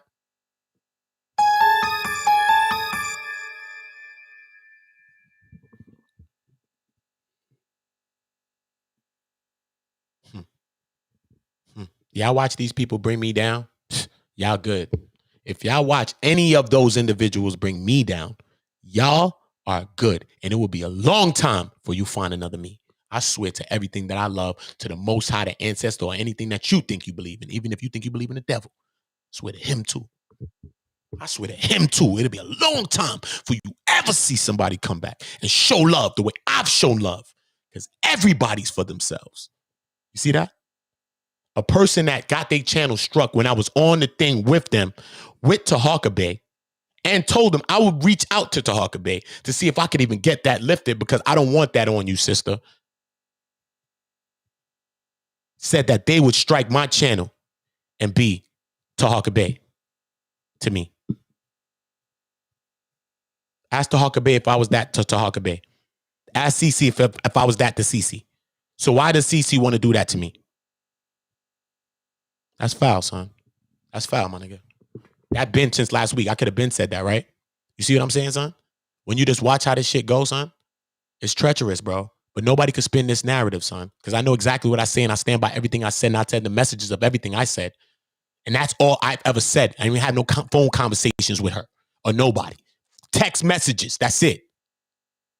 Messages, that's it, of what I said. My first one is I will clip him, period. Period. It's my first message. She took that wrong. Well, sister, bye. I know what time my sister ever came home to me and said, look, I got a problem with him outside. I ain't never said nothing to her. Man, if I put socks on, they was lucky. And if I had a problem, man, one time I was a little kid, man, my sister came outside, man, for a guy. Don't play with me, man. My sister ain't play with me, man. She ain't play about me, man. She came outside. She ain't take nobody's side. She took my side first. Me. I ain't say take no side. I said what I'm going to do, you step out the way, sister, please. That's what I told her. I'm going to do this, you step out the way. That's it. I don't have no problem with you. You know what you did? No. No. Come in my channel, try to lie. Try to act like I'm trying to start something when I've been doing all these things since for a couple of weeks now. I have all evidences and proofs. I have all videos, all audios on all things of these things that happen on which channels they happen on and everything already in my possession. Don't play. Play the audio of it. It's all I have to do. And it shows what happened right after he left my channel with Conscious TV. What I was told right after that. You know how long ago Conscious was on my channel? So when did this thing happen? Think about this. Exactly. Exactly. That day his head was supposed to be rolling. From that day. I didn't let it roll. I waited. Waited. Let these people talk. Let them give you information. Let these people show you devil stuff all day while you saluting them and showing them love. Nothing but love. But then they're going to run around and try to create a story that's not true. When there's no message in history, no nothing from me in history, you can show of me being a fuck nigga. Period. Show me. So I don't live like that. So they have to get slanderous. They have to do lies. You see sign to stop with that shit with her? Because they knew that shit was bullshit. And once I responded with what I had in the beginning, He know that's bullshit. He know that really, really going into that would lead to him having to take down those videos over there. Take down the George book is worse than polite. No, he's not. That's a lie. No, he's not. We already confirmed that he's not. So how is that video still up if the man being worse than that when he's not? So that means you take down the video of the child, right? Right? If you hear about anybody, you hear Sonnet banging on me. You don't hear him saying my name and banging on me. Nah, he said come time when he getting his feelings. One, and niggas trying to be community, bring it all together. Fuck man. He says sometimes, but he don't never say it. Right? He talk about everybody. You don't notice that? I'm already monetized, bro. I already grew. So there's nothing he doing for me. It's nothing he doing. It's not like, the hell. See what I'm saying? I just did something here that a lot of people are fighting and trying to kill each other to do. You see join now, right? I could have been did that. I could have been pushed that button and it could have said join and did all that. I could have did that months ago. Last month, I mean. Like, yeah, a couple months ago. Yeah. Could have did that about, yeah, come on. But I didn't care about that. I didn't.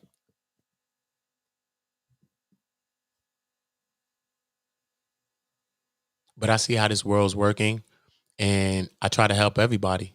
You know what I mean? I'm just going to help my people that really want to be helped because they was telling me, you can't help everybody. You can't help. I know. But you can't dictate who I help because I don't see people helping people like I do. So you can't tell me who to help.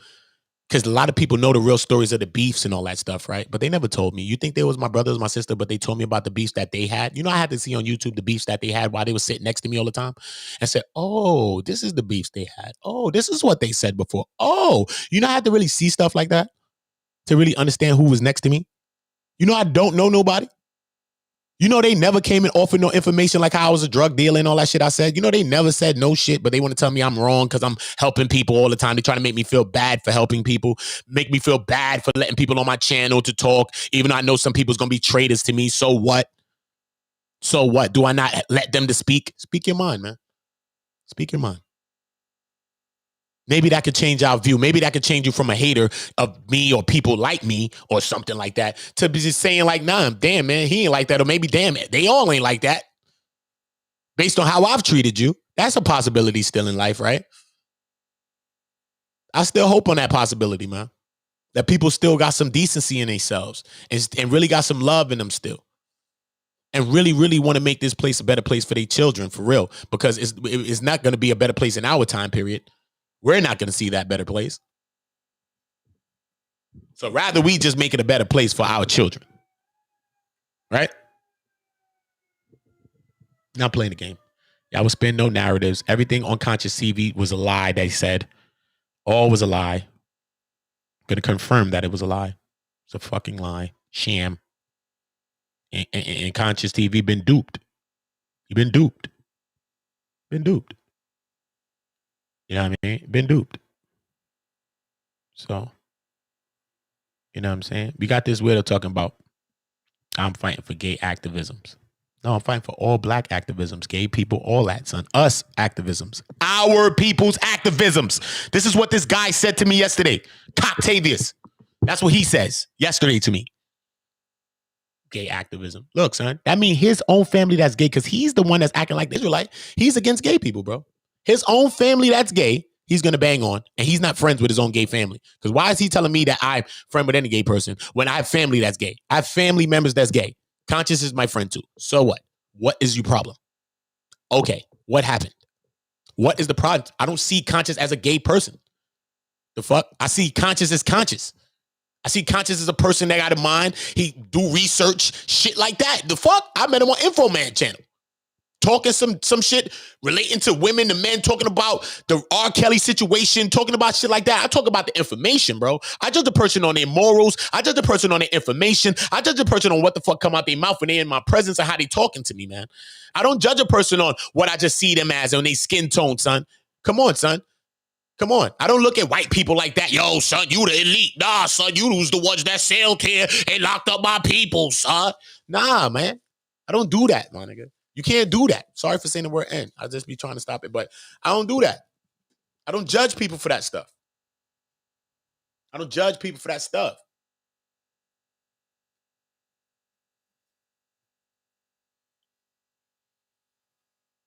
But at the end of the day, we're not gonna play a game though. Not gonna play a game. No, we're not. No, we're not. And I won't be swindled on the sidelines.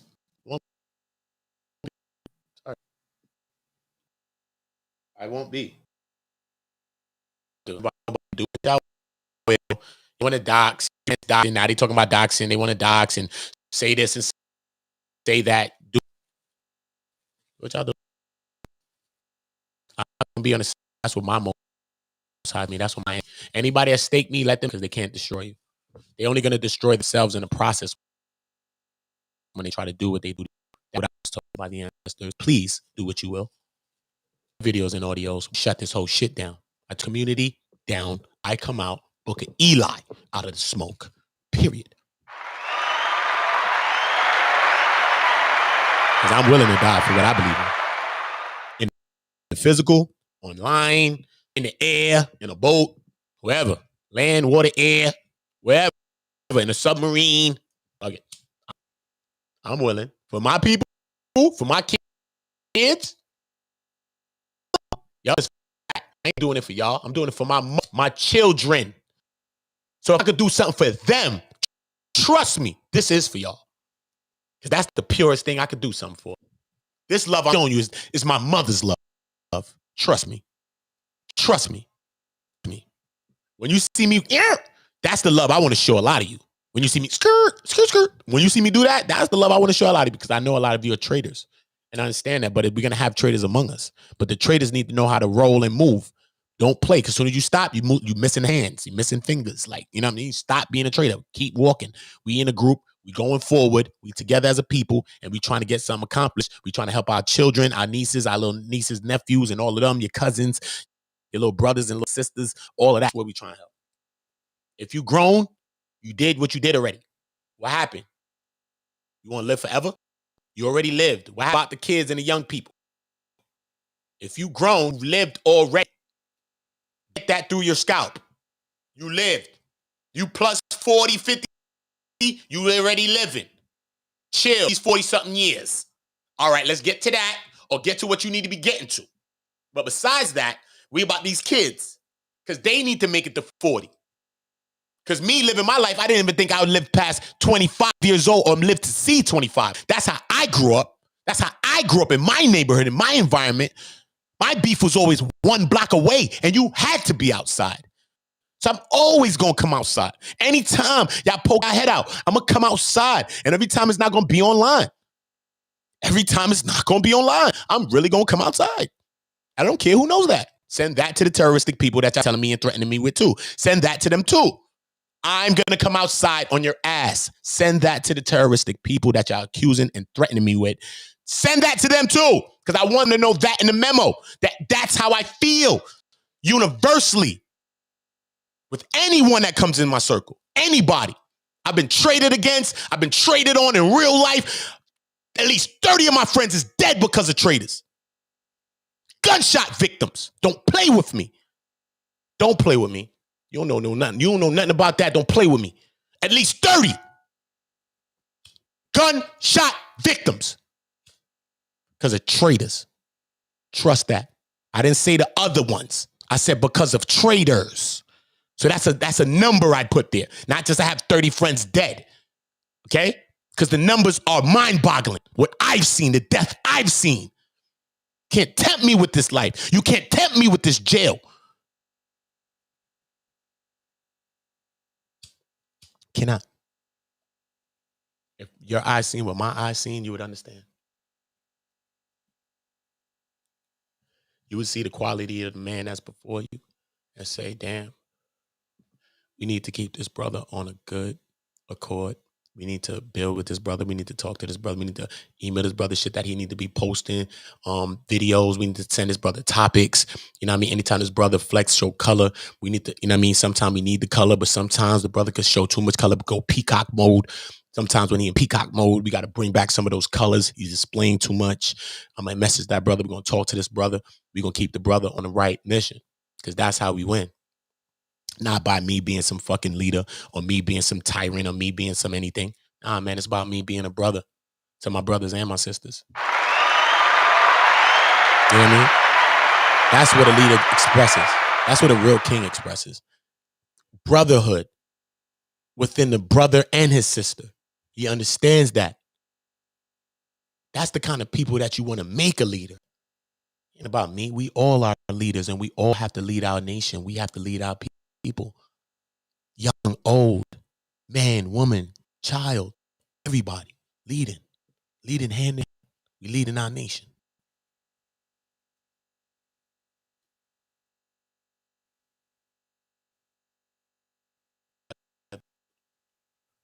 But as you can see right here, look, you see the same thing that Abu Bakr Antamun's predecessors got caught up into, little circle right here that happens in between the Gulf Stream right here in the middle of Africa, America, and the South America. That's what happens when they try to bring me down or something down. They don't understand how the world works. When they do that, they have to come right back around. And that same canary current, it's a canary current on YouTube. The shit that you do is going to bring you right back around down. Look at the canary currents all through the world. Do you think that anything is designed different? No. Our block is that. Our neighborhood is that. Look, things on earth can be compared to anything on earth. Nothing is new under the sun. You can course match things and they still compare. Look how you could think of the comparisons as I make them. Look at the circles and look at how the world works and look at how the ocean runs. Look at the flow of things, how the natural flow, how the earth say things flow, how they come back around. You know what I'm saying? How you really got to get out of the way. Down on the bottom to the west wind drift to get out the way to go catch another drift. Besides that, you running in circles. Look at it. Get your ass out the way to the side. Look, North Equator current going straight. Get out the way. Anytime you're in the middle of the fray, look at the currents of how things go. When you shoot, shit come back around. Bang. When you scream, shit come back around. Bang. When you disrespect, shit come back around. Boom. This is the world that you're looking at, right? That is the actual world. And that is the world that you live in. So understand that the world moves on that same thing. So what you do will come back around to you. Period. That's how it's designed. That's karma. All of those things, right? Is based on the principles of earth, of life. Not some thought that somebody made up in their head. No. We understood the orders, the natural orders of life, and built our life and ways of life based on the orders of the earth, the solar system, everything. The oneness of all. The land, the water, the firmament, sky. The connection of all three with the human mind, body, and soul is a perfect oneness. And that's the ultimate culmination of a person. In tune with nature, in tune with mind, body, soul, water, land, the sky, the firmament, the stars, the constellations, understanding their movements, understanding the animals, understanding the earth's movements, understanding what happens, what time of day and year, and understanding how the water moves, understanding its movements, understanding everything. This is what makes me try to understand A1. And this is what this whole thing has always been about.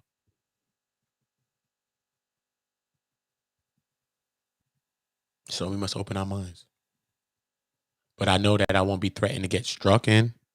I won't be threatened to threats against me and federal government. Me, this is threatened to call it federal government. Call side. Listen, anybody who's siding with them, make sure, because I'm looking to stay far from me, around me, please. I'm out here helping something. I ain't got no drug problems, man. I'm good, son. I stopped selling. I'm doing all the things. I stopped drinking liquor for the new year. I stopped smoking cigarettes, man. I'm changing my life every single day for over a year and change now. Internally and outside, mentally, spiritually, soul, everything, man. I don't eat certain things, nothing. Fruit fasts, all types of stuff, diet-wise. So I'm making all the changes in my life every single day. I don't have to profess them to everyone here. So I know who I'm becoming because I already know who I am. And no one's going to dictate or navigate that. No European construct, no European man, no black woman, man, child. Nobody's going to dictate that. I'm going to dictate who I am. And I'll tell the world who I am because I show and prove by my actions. And I have a whole nation of people behind me where I come from that can attest to everything that I'm saying is true. So I don't have to in cap. When I talk, I don't just talk to you. I talk to people that watch me. My family watch me. My mother come in and listen to me sometimes. So if you think I'm talking out my arse right now, then you could go ahead and think that. When I'm here swearing to my mother on here, trust and believe, many a time she's here listening. And I'm not joking. And she knows I'm not joking. So I will not be threatened with the federal government. I will not be threatened about wiretapping and all this other shit when I never wiretap nobody. The hell out of here. I won't be hearing about that. Okay. And if that's the case, tell Misunderstood to tell me something about it. If she play around me and I send those audios to the people, the child people. Because nobody with regular minds do that. And if she come around playing with me, I'll see that her mind's not changing and she's still on the drugs. Then I'm gonna do that. I ain't joking about stuff like that. I speak to people around me and see how they feel about stuff and say, you know what, if they telling you stuff like that, it's meant for you. You're supposed to do that because that's about those kids. And there's no way a person could tell you they feel suicidal. Then the next message right after say, hold on, I'm dealing with these kids. That I don't know what you mean you're dealing with these kids. Are you hurting the kids? That's like something scary to me. See? And I've been through that with my son's mom. And I went to court and I went to custody court and signed the papers and said she tried to choke my child. And that's why she tried to lock me up multiple times. Because she said, no, I don't care. So look, why would I be threatened by y'all? I don't care. I don't care. I'm standing up for what's right. The children. I documented on court on my son's mom. No, she choked my kid. Talking about my son was 1 month and a half. Oh, something told me to choke him and something told me to stop. What? You're wilding. Going to court right now. What? It's on the train. I jumped off the train, went downtown Brooklyn. Said, listen, I'm going to court first, and then I'm coming to get my child, and I'm coming with the police to get my child. I don't know what you talking about. Straight up. Straight up. Straight up. That's what I said. I got the messages to prove that. I got all that. I got her audios, all that shit, bro. Trust me, son. Trust me. Some people you just know. They're trying to spin a narrative because they want to build a character, some YouTube character. I don't care about that, bro. I could stop doing YouTube right now and chill and just go right back to doing anything I want to do. My music and just drop my music. I have viral songs that went viral already. I don't care about that. I could just do that on my channel and my channel will grow. And just chill and come and talk to the people I want to talk to on the membership only. What are you talking about? You have to be a member to talk to me. That's it. And that's the only people connect with me. You want interviews with me, all these things. When I start doing these big interviews, DJ Alchemist and all these people, you can be like, damn, that's crazy in the community. Watch, y'all gonna want to be down. So just don't burn no bridges. Because I'm not dealing with traitors. I'm not. Okay, I can forgive you and say, go ahead, but I will bomb on you as a traitor. Even though I forgive you, I will still bomb on you if you want. I will. And still say I love you and bomb on you. Straight up. That's how every other OG, triple OG, young guy, OG, everybody know me. That's him, sir. That's who he is, bro. Trust me, he didn't put the wars with OGs, bro. And they was confirmed killers. Confirmed killers. Literally. They raised him. Confirmed killers. He's going to war with them. What the hell? Scott's crazy. It's crazy. But we at peace right now, right? Exactly. Because I'm willing to do that. Yes, I am. Go confirm it. Go confirm that. Why y'all can't confirm my history? Confirm that. Say, yes, that is who he is, bro. Yes. Everything we ever showed him, trust me, he brought back to use against us. And we learned to not tell no young people those shit like that. Because it turned him into a different person. So I won't be weaponized against, especially against some people. Like these people is a battering women behind the scenes acting like they're trying to help them. Being weird. Then these same individuals came on my channel and was, yo, brother, man, thank you so. Yo, brother, man, I ain't never seen what you doing done, man. When they come on talking, son, I knew all about this individual way before he even came on my screen. I knew about him. But did I judge him based on what I heard about him? Because I was told exactly who he is. Facts. I already know who he is. Facts. Did I judge him? Nope. I let him up so that he could off ride. Look. Let him go. Look. Ain't saying nothing. Individuals, why even let him around? I was like, leave him, watch. You see, they reveal themselves within a matter of days. He reveals himself. Can't hold it back. These individuals can't hold it back.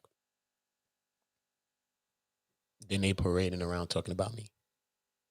And this one is talking about me. You see? You think you believe this? You believe this? This man in every chat talking about he want to be with every single person that's online.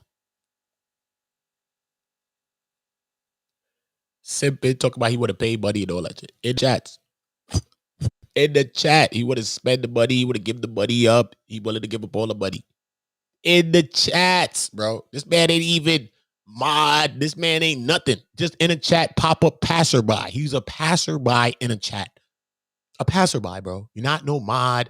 Like you know what I mean? People respect who you are and they done modded you or some shit. I just modded people whether I respected them or not. I didn't know nobody. But people do it like that. They got to respect you. That's how I'll do it from now on. I got to respect you to mod you. If you still a mod here, then you still a mod. That mean that. You know what I mean? I kind of was a little bit more sure about you than I was sure about a lot of other people. So as people progress and they show who they are and show love and do who they are, then I'll make my assessment on who needs to be a moderator on one community, because we're growing very fast, still growing. Regardless of anything that's going on, we're still growing every day. So I know that I'm not doing nothing wrong. But I know that allowed me to bang, and he liked that. I was growing crazy when I started banging. But I don't really want to bang, you know what I mean? Because I think that's counterproductive, and it takes away from what we really want to achieve and what I want to achieve, which is, you know, some sort of unity, some sort of peace, you know what I'm saying? Some sort of, you know what I mean, us getting to a bag together, not knowing each other, but we know each other, we love each other, and we could get to a bag together and shit. Like I want to build businesses with the people that I'm meeting. Because everybody's so dope in their own thought. Like we could build a business. And you know what I'm saying? And we promote that shit. And I'm going to promote that shit every fucking day. Imagine that. We create a business. Met me online. We create a business. We eating. What are you talking about? We eating. But it got to come with some trust. It got to come with some forms of trust. We have to trust each other in some way. Just because we never met each other, what the fuck? Damn, you got to really sham me for the bird, bro. Why? We're going to sign paperwork and get to a business. What up? We've had 50-50. That means we can go to court. You could go to court. I could go to court. But why do we have to go to court? When did we only sign these papers? Because this shows how much we believe in each other, and we signed in and we locked in, because we not so much in our culture is the verbal contract and the handshake deal. But that's the thing that get us into problems. Nah, we got to be able to sign in. That's why even if you believe in your woman, marry her.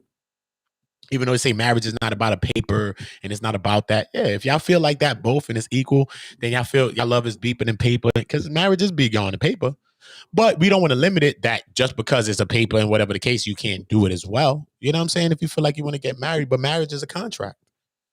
It's an agreement, and it is a contract like any other contract. It's a business contract. It's the business of love. That paper constitutes that it's a business of love. You're signing into a contract. You feel me? So if I believe in you, you're my woman, and I love you, and you believe in me and I'm your man, then we could sign into a contract of business. Because why would I not want you to win? You know what I'm saying? Why would I not want you to win? You feel me? But then those contracts are sometimes skewed and pushed, and then sometimes the person, the spouse, be it male or woman, gets all kind of money out that you don't be wanting to give them, and whatever the case happen. But that's how the thing go. That's why you get the bread, because it's a business. Why you think the women getting money? Because it's love. Oh, he loved me and he broke my heart. No, it's papers. How much money was incurred while we were together? Okay, he had a past fortune before she came or he came, or how it went in the relationship. Okay, cool. So now, how much money was being incurred since then? Okay, so he made $358,000 since y'all was married for the 4 years. And you was living on an income like this and this and that. So they could judge it based on more than just the money that you made. They can judge it on the lifestyle too. Because remember, let's say you were a millionaire, right? Let's say you had $3 million when you met the person.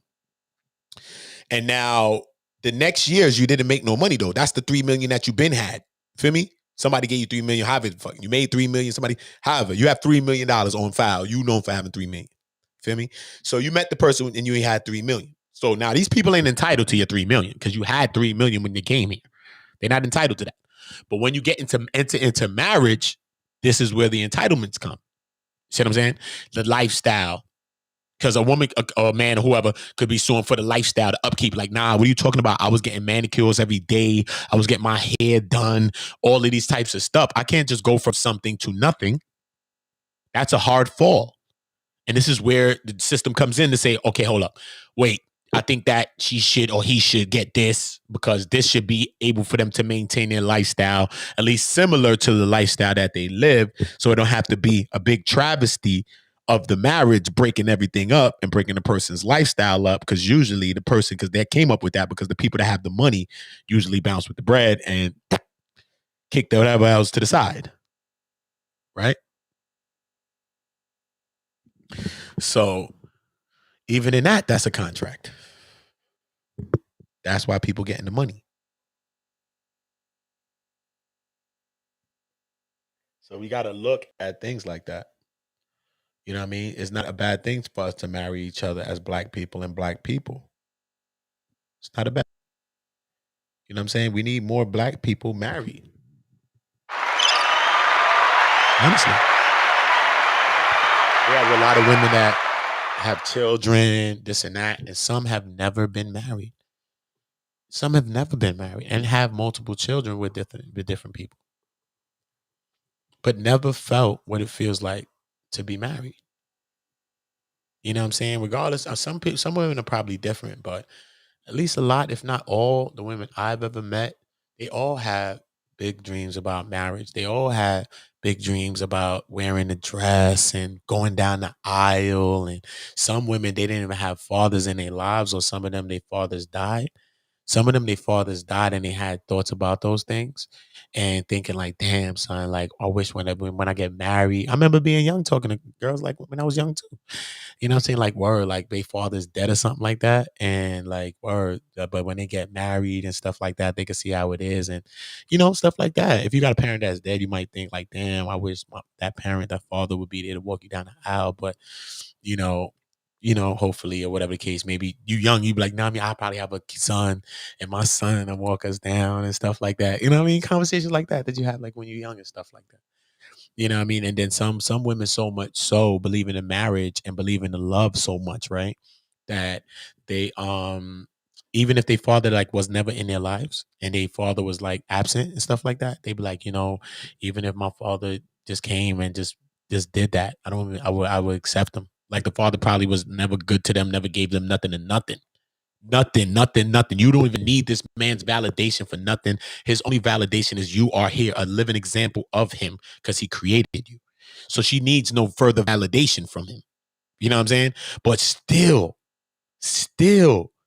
in the sense of the marriage, in the sense of the love, in the sense of all of that, express and say, yo, you know what I'm saying? Like if my father was there, or I'll try to get in contact with my dad and see if he could come. If I ever, you know what I'm saying? If he don't come into my life, because we being young or something, and say if he don't come into my life, by the time I get married, I'll try to find where he is. Hopefully he's alive or shit like that. So it does matter. And it's something that does matter to our women. Our women want to be married. Our women want love. They do want that. Every woman that I have been with, every black woman I have been with too, right? But every woman, period, but especially every black woman I've been with, they wanted love. And who was I being at that time? An asshole. Who was I being? A cheater. Think I'm the man, lying all day, getting caught red-handed all the time. Like, that's why I don't even cheat. That's why I stopped shit like that. Like, I just tell the truth. If I'm dealing with shit, I just tell the truth. Fuck it. That's how I'm on it. Because I'm a person that just get caught all the time. I don't know how. I don't even try. I don't know. That's why I don't even try to hide shit. I was like, the fuck. I get caught. That's it. Somehow, some way. I be in a hole in the wall of all holes in the wall where the person I'm with never ever been in their life. They come knocking on the door. Knock, knock, knock, knock, knock. What is that? I go open the door. It's me, my dumb ass. It's them. It's her. That's how my life go. I'm like, come on. You serious? No. How? Can't even believe it. Think I'm creeping, Talking with another woman, Think I'm creeping. Back and forth. Think I'm creeping. Come to find out. Yeah. Both of these women are having conversations about me and are talking to each other in unison. Do you hear me? And every day I'm walking around thinking I'm something, or I'm creeping, or I'm doing something. No, I wasn't doing nothing. That was scary as hell. Wasn't doing nothing. Nope. Blew my ass up. You know that? Blew my ass up. Blew my ass up. Blew my ass up. I was ashamed. I think that's all I could feel. I don't know what else to say. Like for real. Honestly, I was ashamed. Blew me up. Honestly, bro. Like, yeah, you're lying. But the thing is, they was both dealing with me still at the same time. So I didn't know how they was blowing me up because I still was having sex. But they were just showing how much of a liar I was to both of them. Because I wasn't physically just lying to them, but I was just lying about my whereabouts. I was lying about all type of stuff, and they were just catching me like, look, he just was over here. Look. look, girl. This nigga, he lying. Like, damn. You hear me? I'm listening to me on audio. You hear me? Ain't nobody show me that. Women show me that. I'm listening to me on audio. Listening to myself. Lie. Literally lie. It's like, yo, man, it changed me in ways. Said I don't want to be a liar. You know what I'm saying? I don't.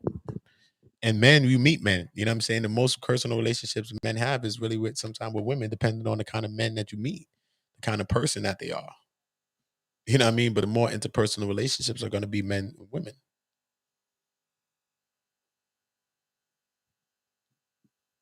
You know what I mean? It take a certain kind of guy, I feel, around me, because I'm not a jealous man. Like a king could be a king, and I'm around, and I can salute a king for being a king in his ways. I'm not jealous of it. I mean, they can shine. Like, I don't care. That don't put no envy in my heart. Like, I swear to the Most High, the ancestors and everything in my soul. I see people walk by, like, damn, you killed that shit. That super, that top, you wildin', son. Shit fire. Shit fire. Should give me thoughts and inspiration to how I be want to kill outfits. Like, I salute shit, son. Like, I don't look at it like that. I don't look at I feel a way if I say it's okay or if I salute somebody. I don't feel like that about people or life.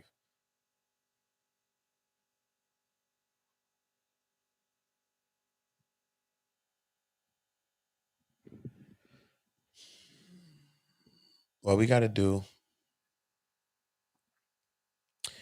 is understand that together we achieve more and we are a team. Okay. It's something that my brother came up with. It's an organization that my older brother came up with, helping the inner city youth and different things he's been doing for years. We've been, doing for years. And it's called Team.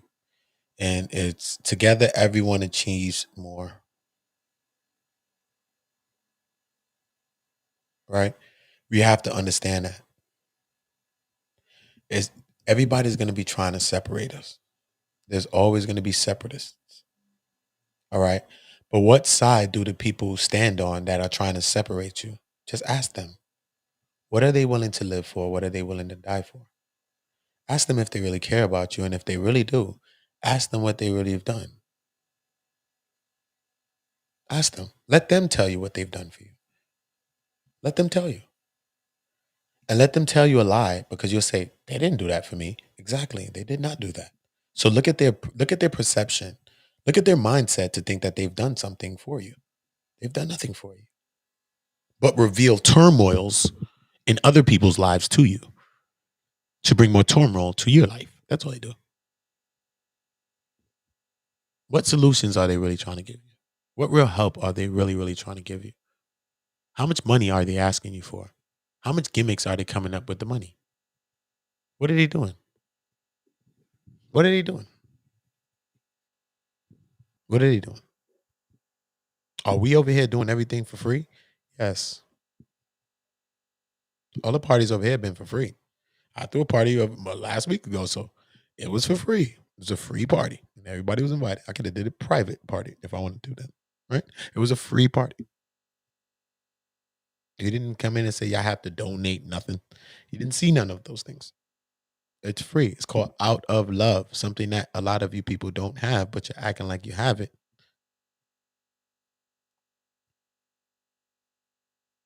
You see? Oh boy. Anyway, you already know the vibes, man. One community, we in the third phase. We getting into all of the shows, some dope content creators. Gonna be putting their minds together with me, man. Another dope content creator, and we're gonna lead our people. We're gonna lead this community right here. If not any, we're gonna lead this one. This will be a multicultural channel. I have a multicultural family as well. My family members are multicultural. So at the end of the day, this will be a multicultural channel. You will be finding a lot of content from many walks of life because we always do the history and research, and you will never find a channel like One Community. And every other channel will always be like they are, but they will always watch us and change their narrative. Just remember, go look at the landscape of everyone's channel and just watch how everyone's channel changes as One Community enters into phase 3. I'm going to show you how we shape the internet. Watch it. Say, damn, these niggas really is all hating on them. But watch how they doing this. No, they was never doing that type of stuff before. Never. Watch. Watch how they do it. I'm not mad when they do because everybody should win. And I think we're doing things that's winning. No, I know we're doing things that's winning. Think it sounds like it's a question. So open your mind. Open your mind. Okay? I'm not slandering nobody. I would never hate on anyone. I love all of y'all. Decided Great. Shout out to the Side of Great. Thank you for bringing the name back. Yeah, shout out to the Side of Great. Shout out to everybody in the chats. Shout out to all of the great leaders of the community. This is what we all about. This is what it's about. One community, y'all. We have to build our community. We can't play games with this. This is a serious situation. Yeah, like I said, suggest me content, suggest me some topics, man. I want to know what y'all thinking. I'm not just post. I could post videos all day, every day. I'm building a lot of videos for the memberships. If you want graphics and things like that, I'm gonna have in my description box. I'm gonna put on my graphic overlay prices. I'm doing everything round numbers, $1 for anything I'm doing. Because I'm splashing, I'm giving people multiple looks of the same splash of the overlay as well. Yeah, so my minimum price is gonna be $100 for anything that I'm doing. Yeah, because you believe in yourself, you got to believe in yourself. That's how it goes. Believe in yourself. Simple. We buying clothes, we buying gumbo and all type of stuff to put in a spliff. Well, buy something for your channel, buy clothes for your channel to get it right. Okay, go buy some clothes and go see how much them people charge you for some real good clothes that I'm giving you. See what I'm saying? Because that's what we got to do. Because a lot of things are being taken for granted.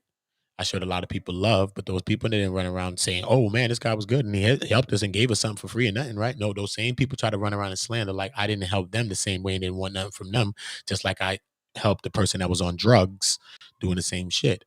Yeah, it's just that this person came with a lot of lies and they had to be uncovered at the same time.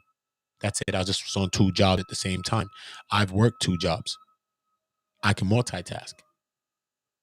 That's all. The person revealed themselves to be who they were. And I let the people and the person who really needs to know that. So only the 2 people that receive emails from me, you know who you are. When it comes to that woman that used the drugs, it's only 2 people that receive the email from me on the internet. And they know who they are. And they don't say nothing because they know who they are. And I explain exactly what's happening. I explain exactly what's going on at each part because I make sure that I'm dealing with other people around me. I'm not keeping a secret. That's what gets us in trouble as a community is that we're keeping secrets. And that's why our children are being molested and things like that. There's no secret. Cousin who? He out of here. That's it. That's how we doing this. We're not keeping a secret. So when I'm talking about these individuals, I went to people that's around them to do that. Send that email out. This is what I'm seeing. But I can't. I don't know if I could trust the person to tell them the intricacy of a plan that I still got going on. But I did express the other parts of what I told the individual I will express to that person. See? So nothing's happening by chance when it comes from me doing. Everything I'm doing is calculated stuff. It's just that I'm mad that I have to show y'all some of these things, but it is what it has to be because my name can't be tarnished. Not because it can't be, because it cannot be. Not in those situations. It can't be. Again.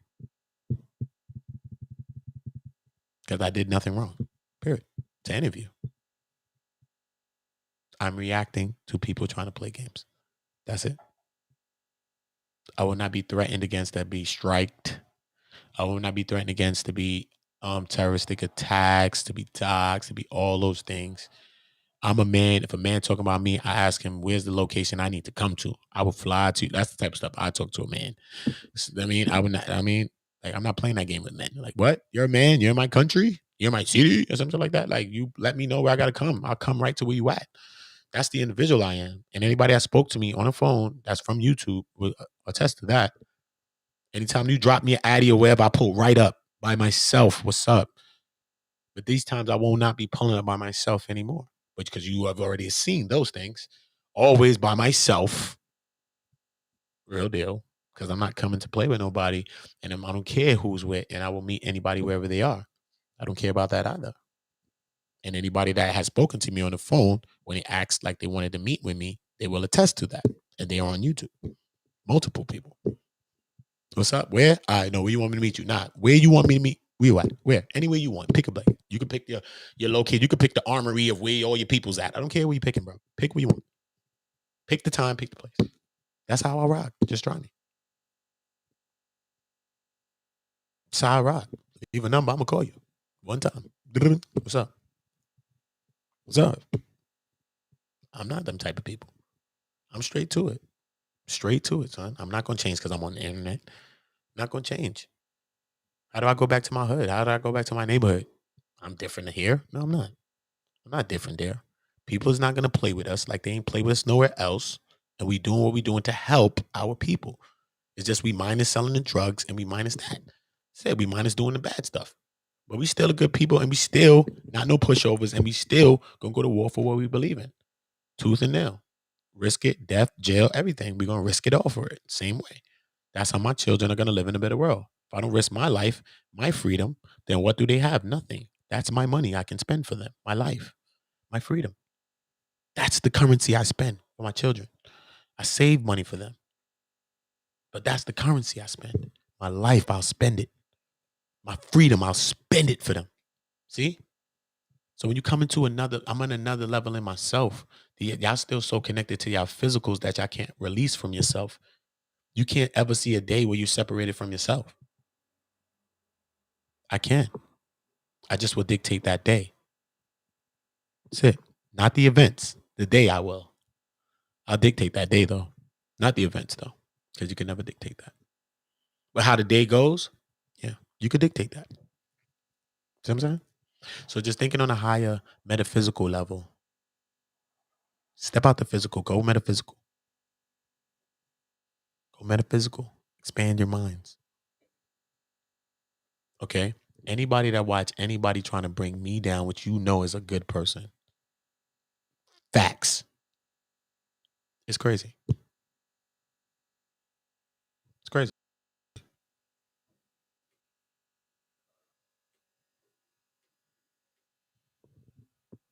Now this video is sponsored by our first ever sponsor, Don't Hide the Plug. Don't Hide the Plug is an apparel company co-founded by two brothers from Flatbush, Tafari. Video is sponsored by our first ever sponsor, Don't Hide the Plug. Don't Hide the Plug is an apparel company. Video is sponsored by our first ever sponsor, Don't Hide the Plug. Don't Hide the Plug is an apparel company co-founded by two brothers from Flatbush, Tafari and Rossi Harper. Now these two black brothers have created an amazing, inspiring, high-quality brand.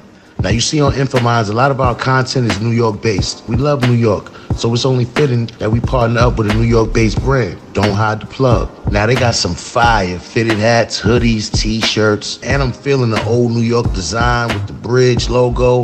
They got the clout joints, the dad hats, and you can also have them delivered to you in the resealable merch by the pound bags too. Now mind you, they might be New York based, but their apparel is for everyone, whether you're from New York, Miami, Texas, Chicago. It's a grassroots movement. Get in tune. And they offer free shipping on all domestic orders of $75 or more. But if you enter the exclusive Infominds promo code, you'll get an additional 10% off at checkout. You already know I ordered my package. My package is on its way. So I'll be wearing and showcasing the Don't Hide the Plug apparel in my next live. Go out and support these brothers. Check out their website. I put the link in the description box. Don't Hide the Plug.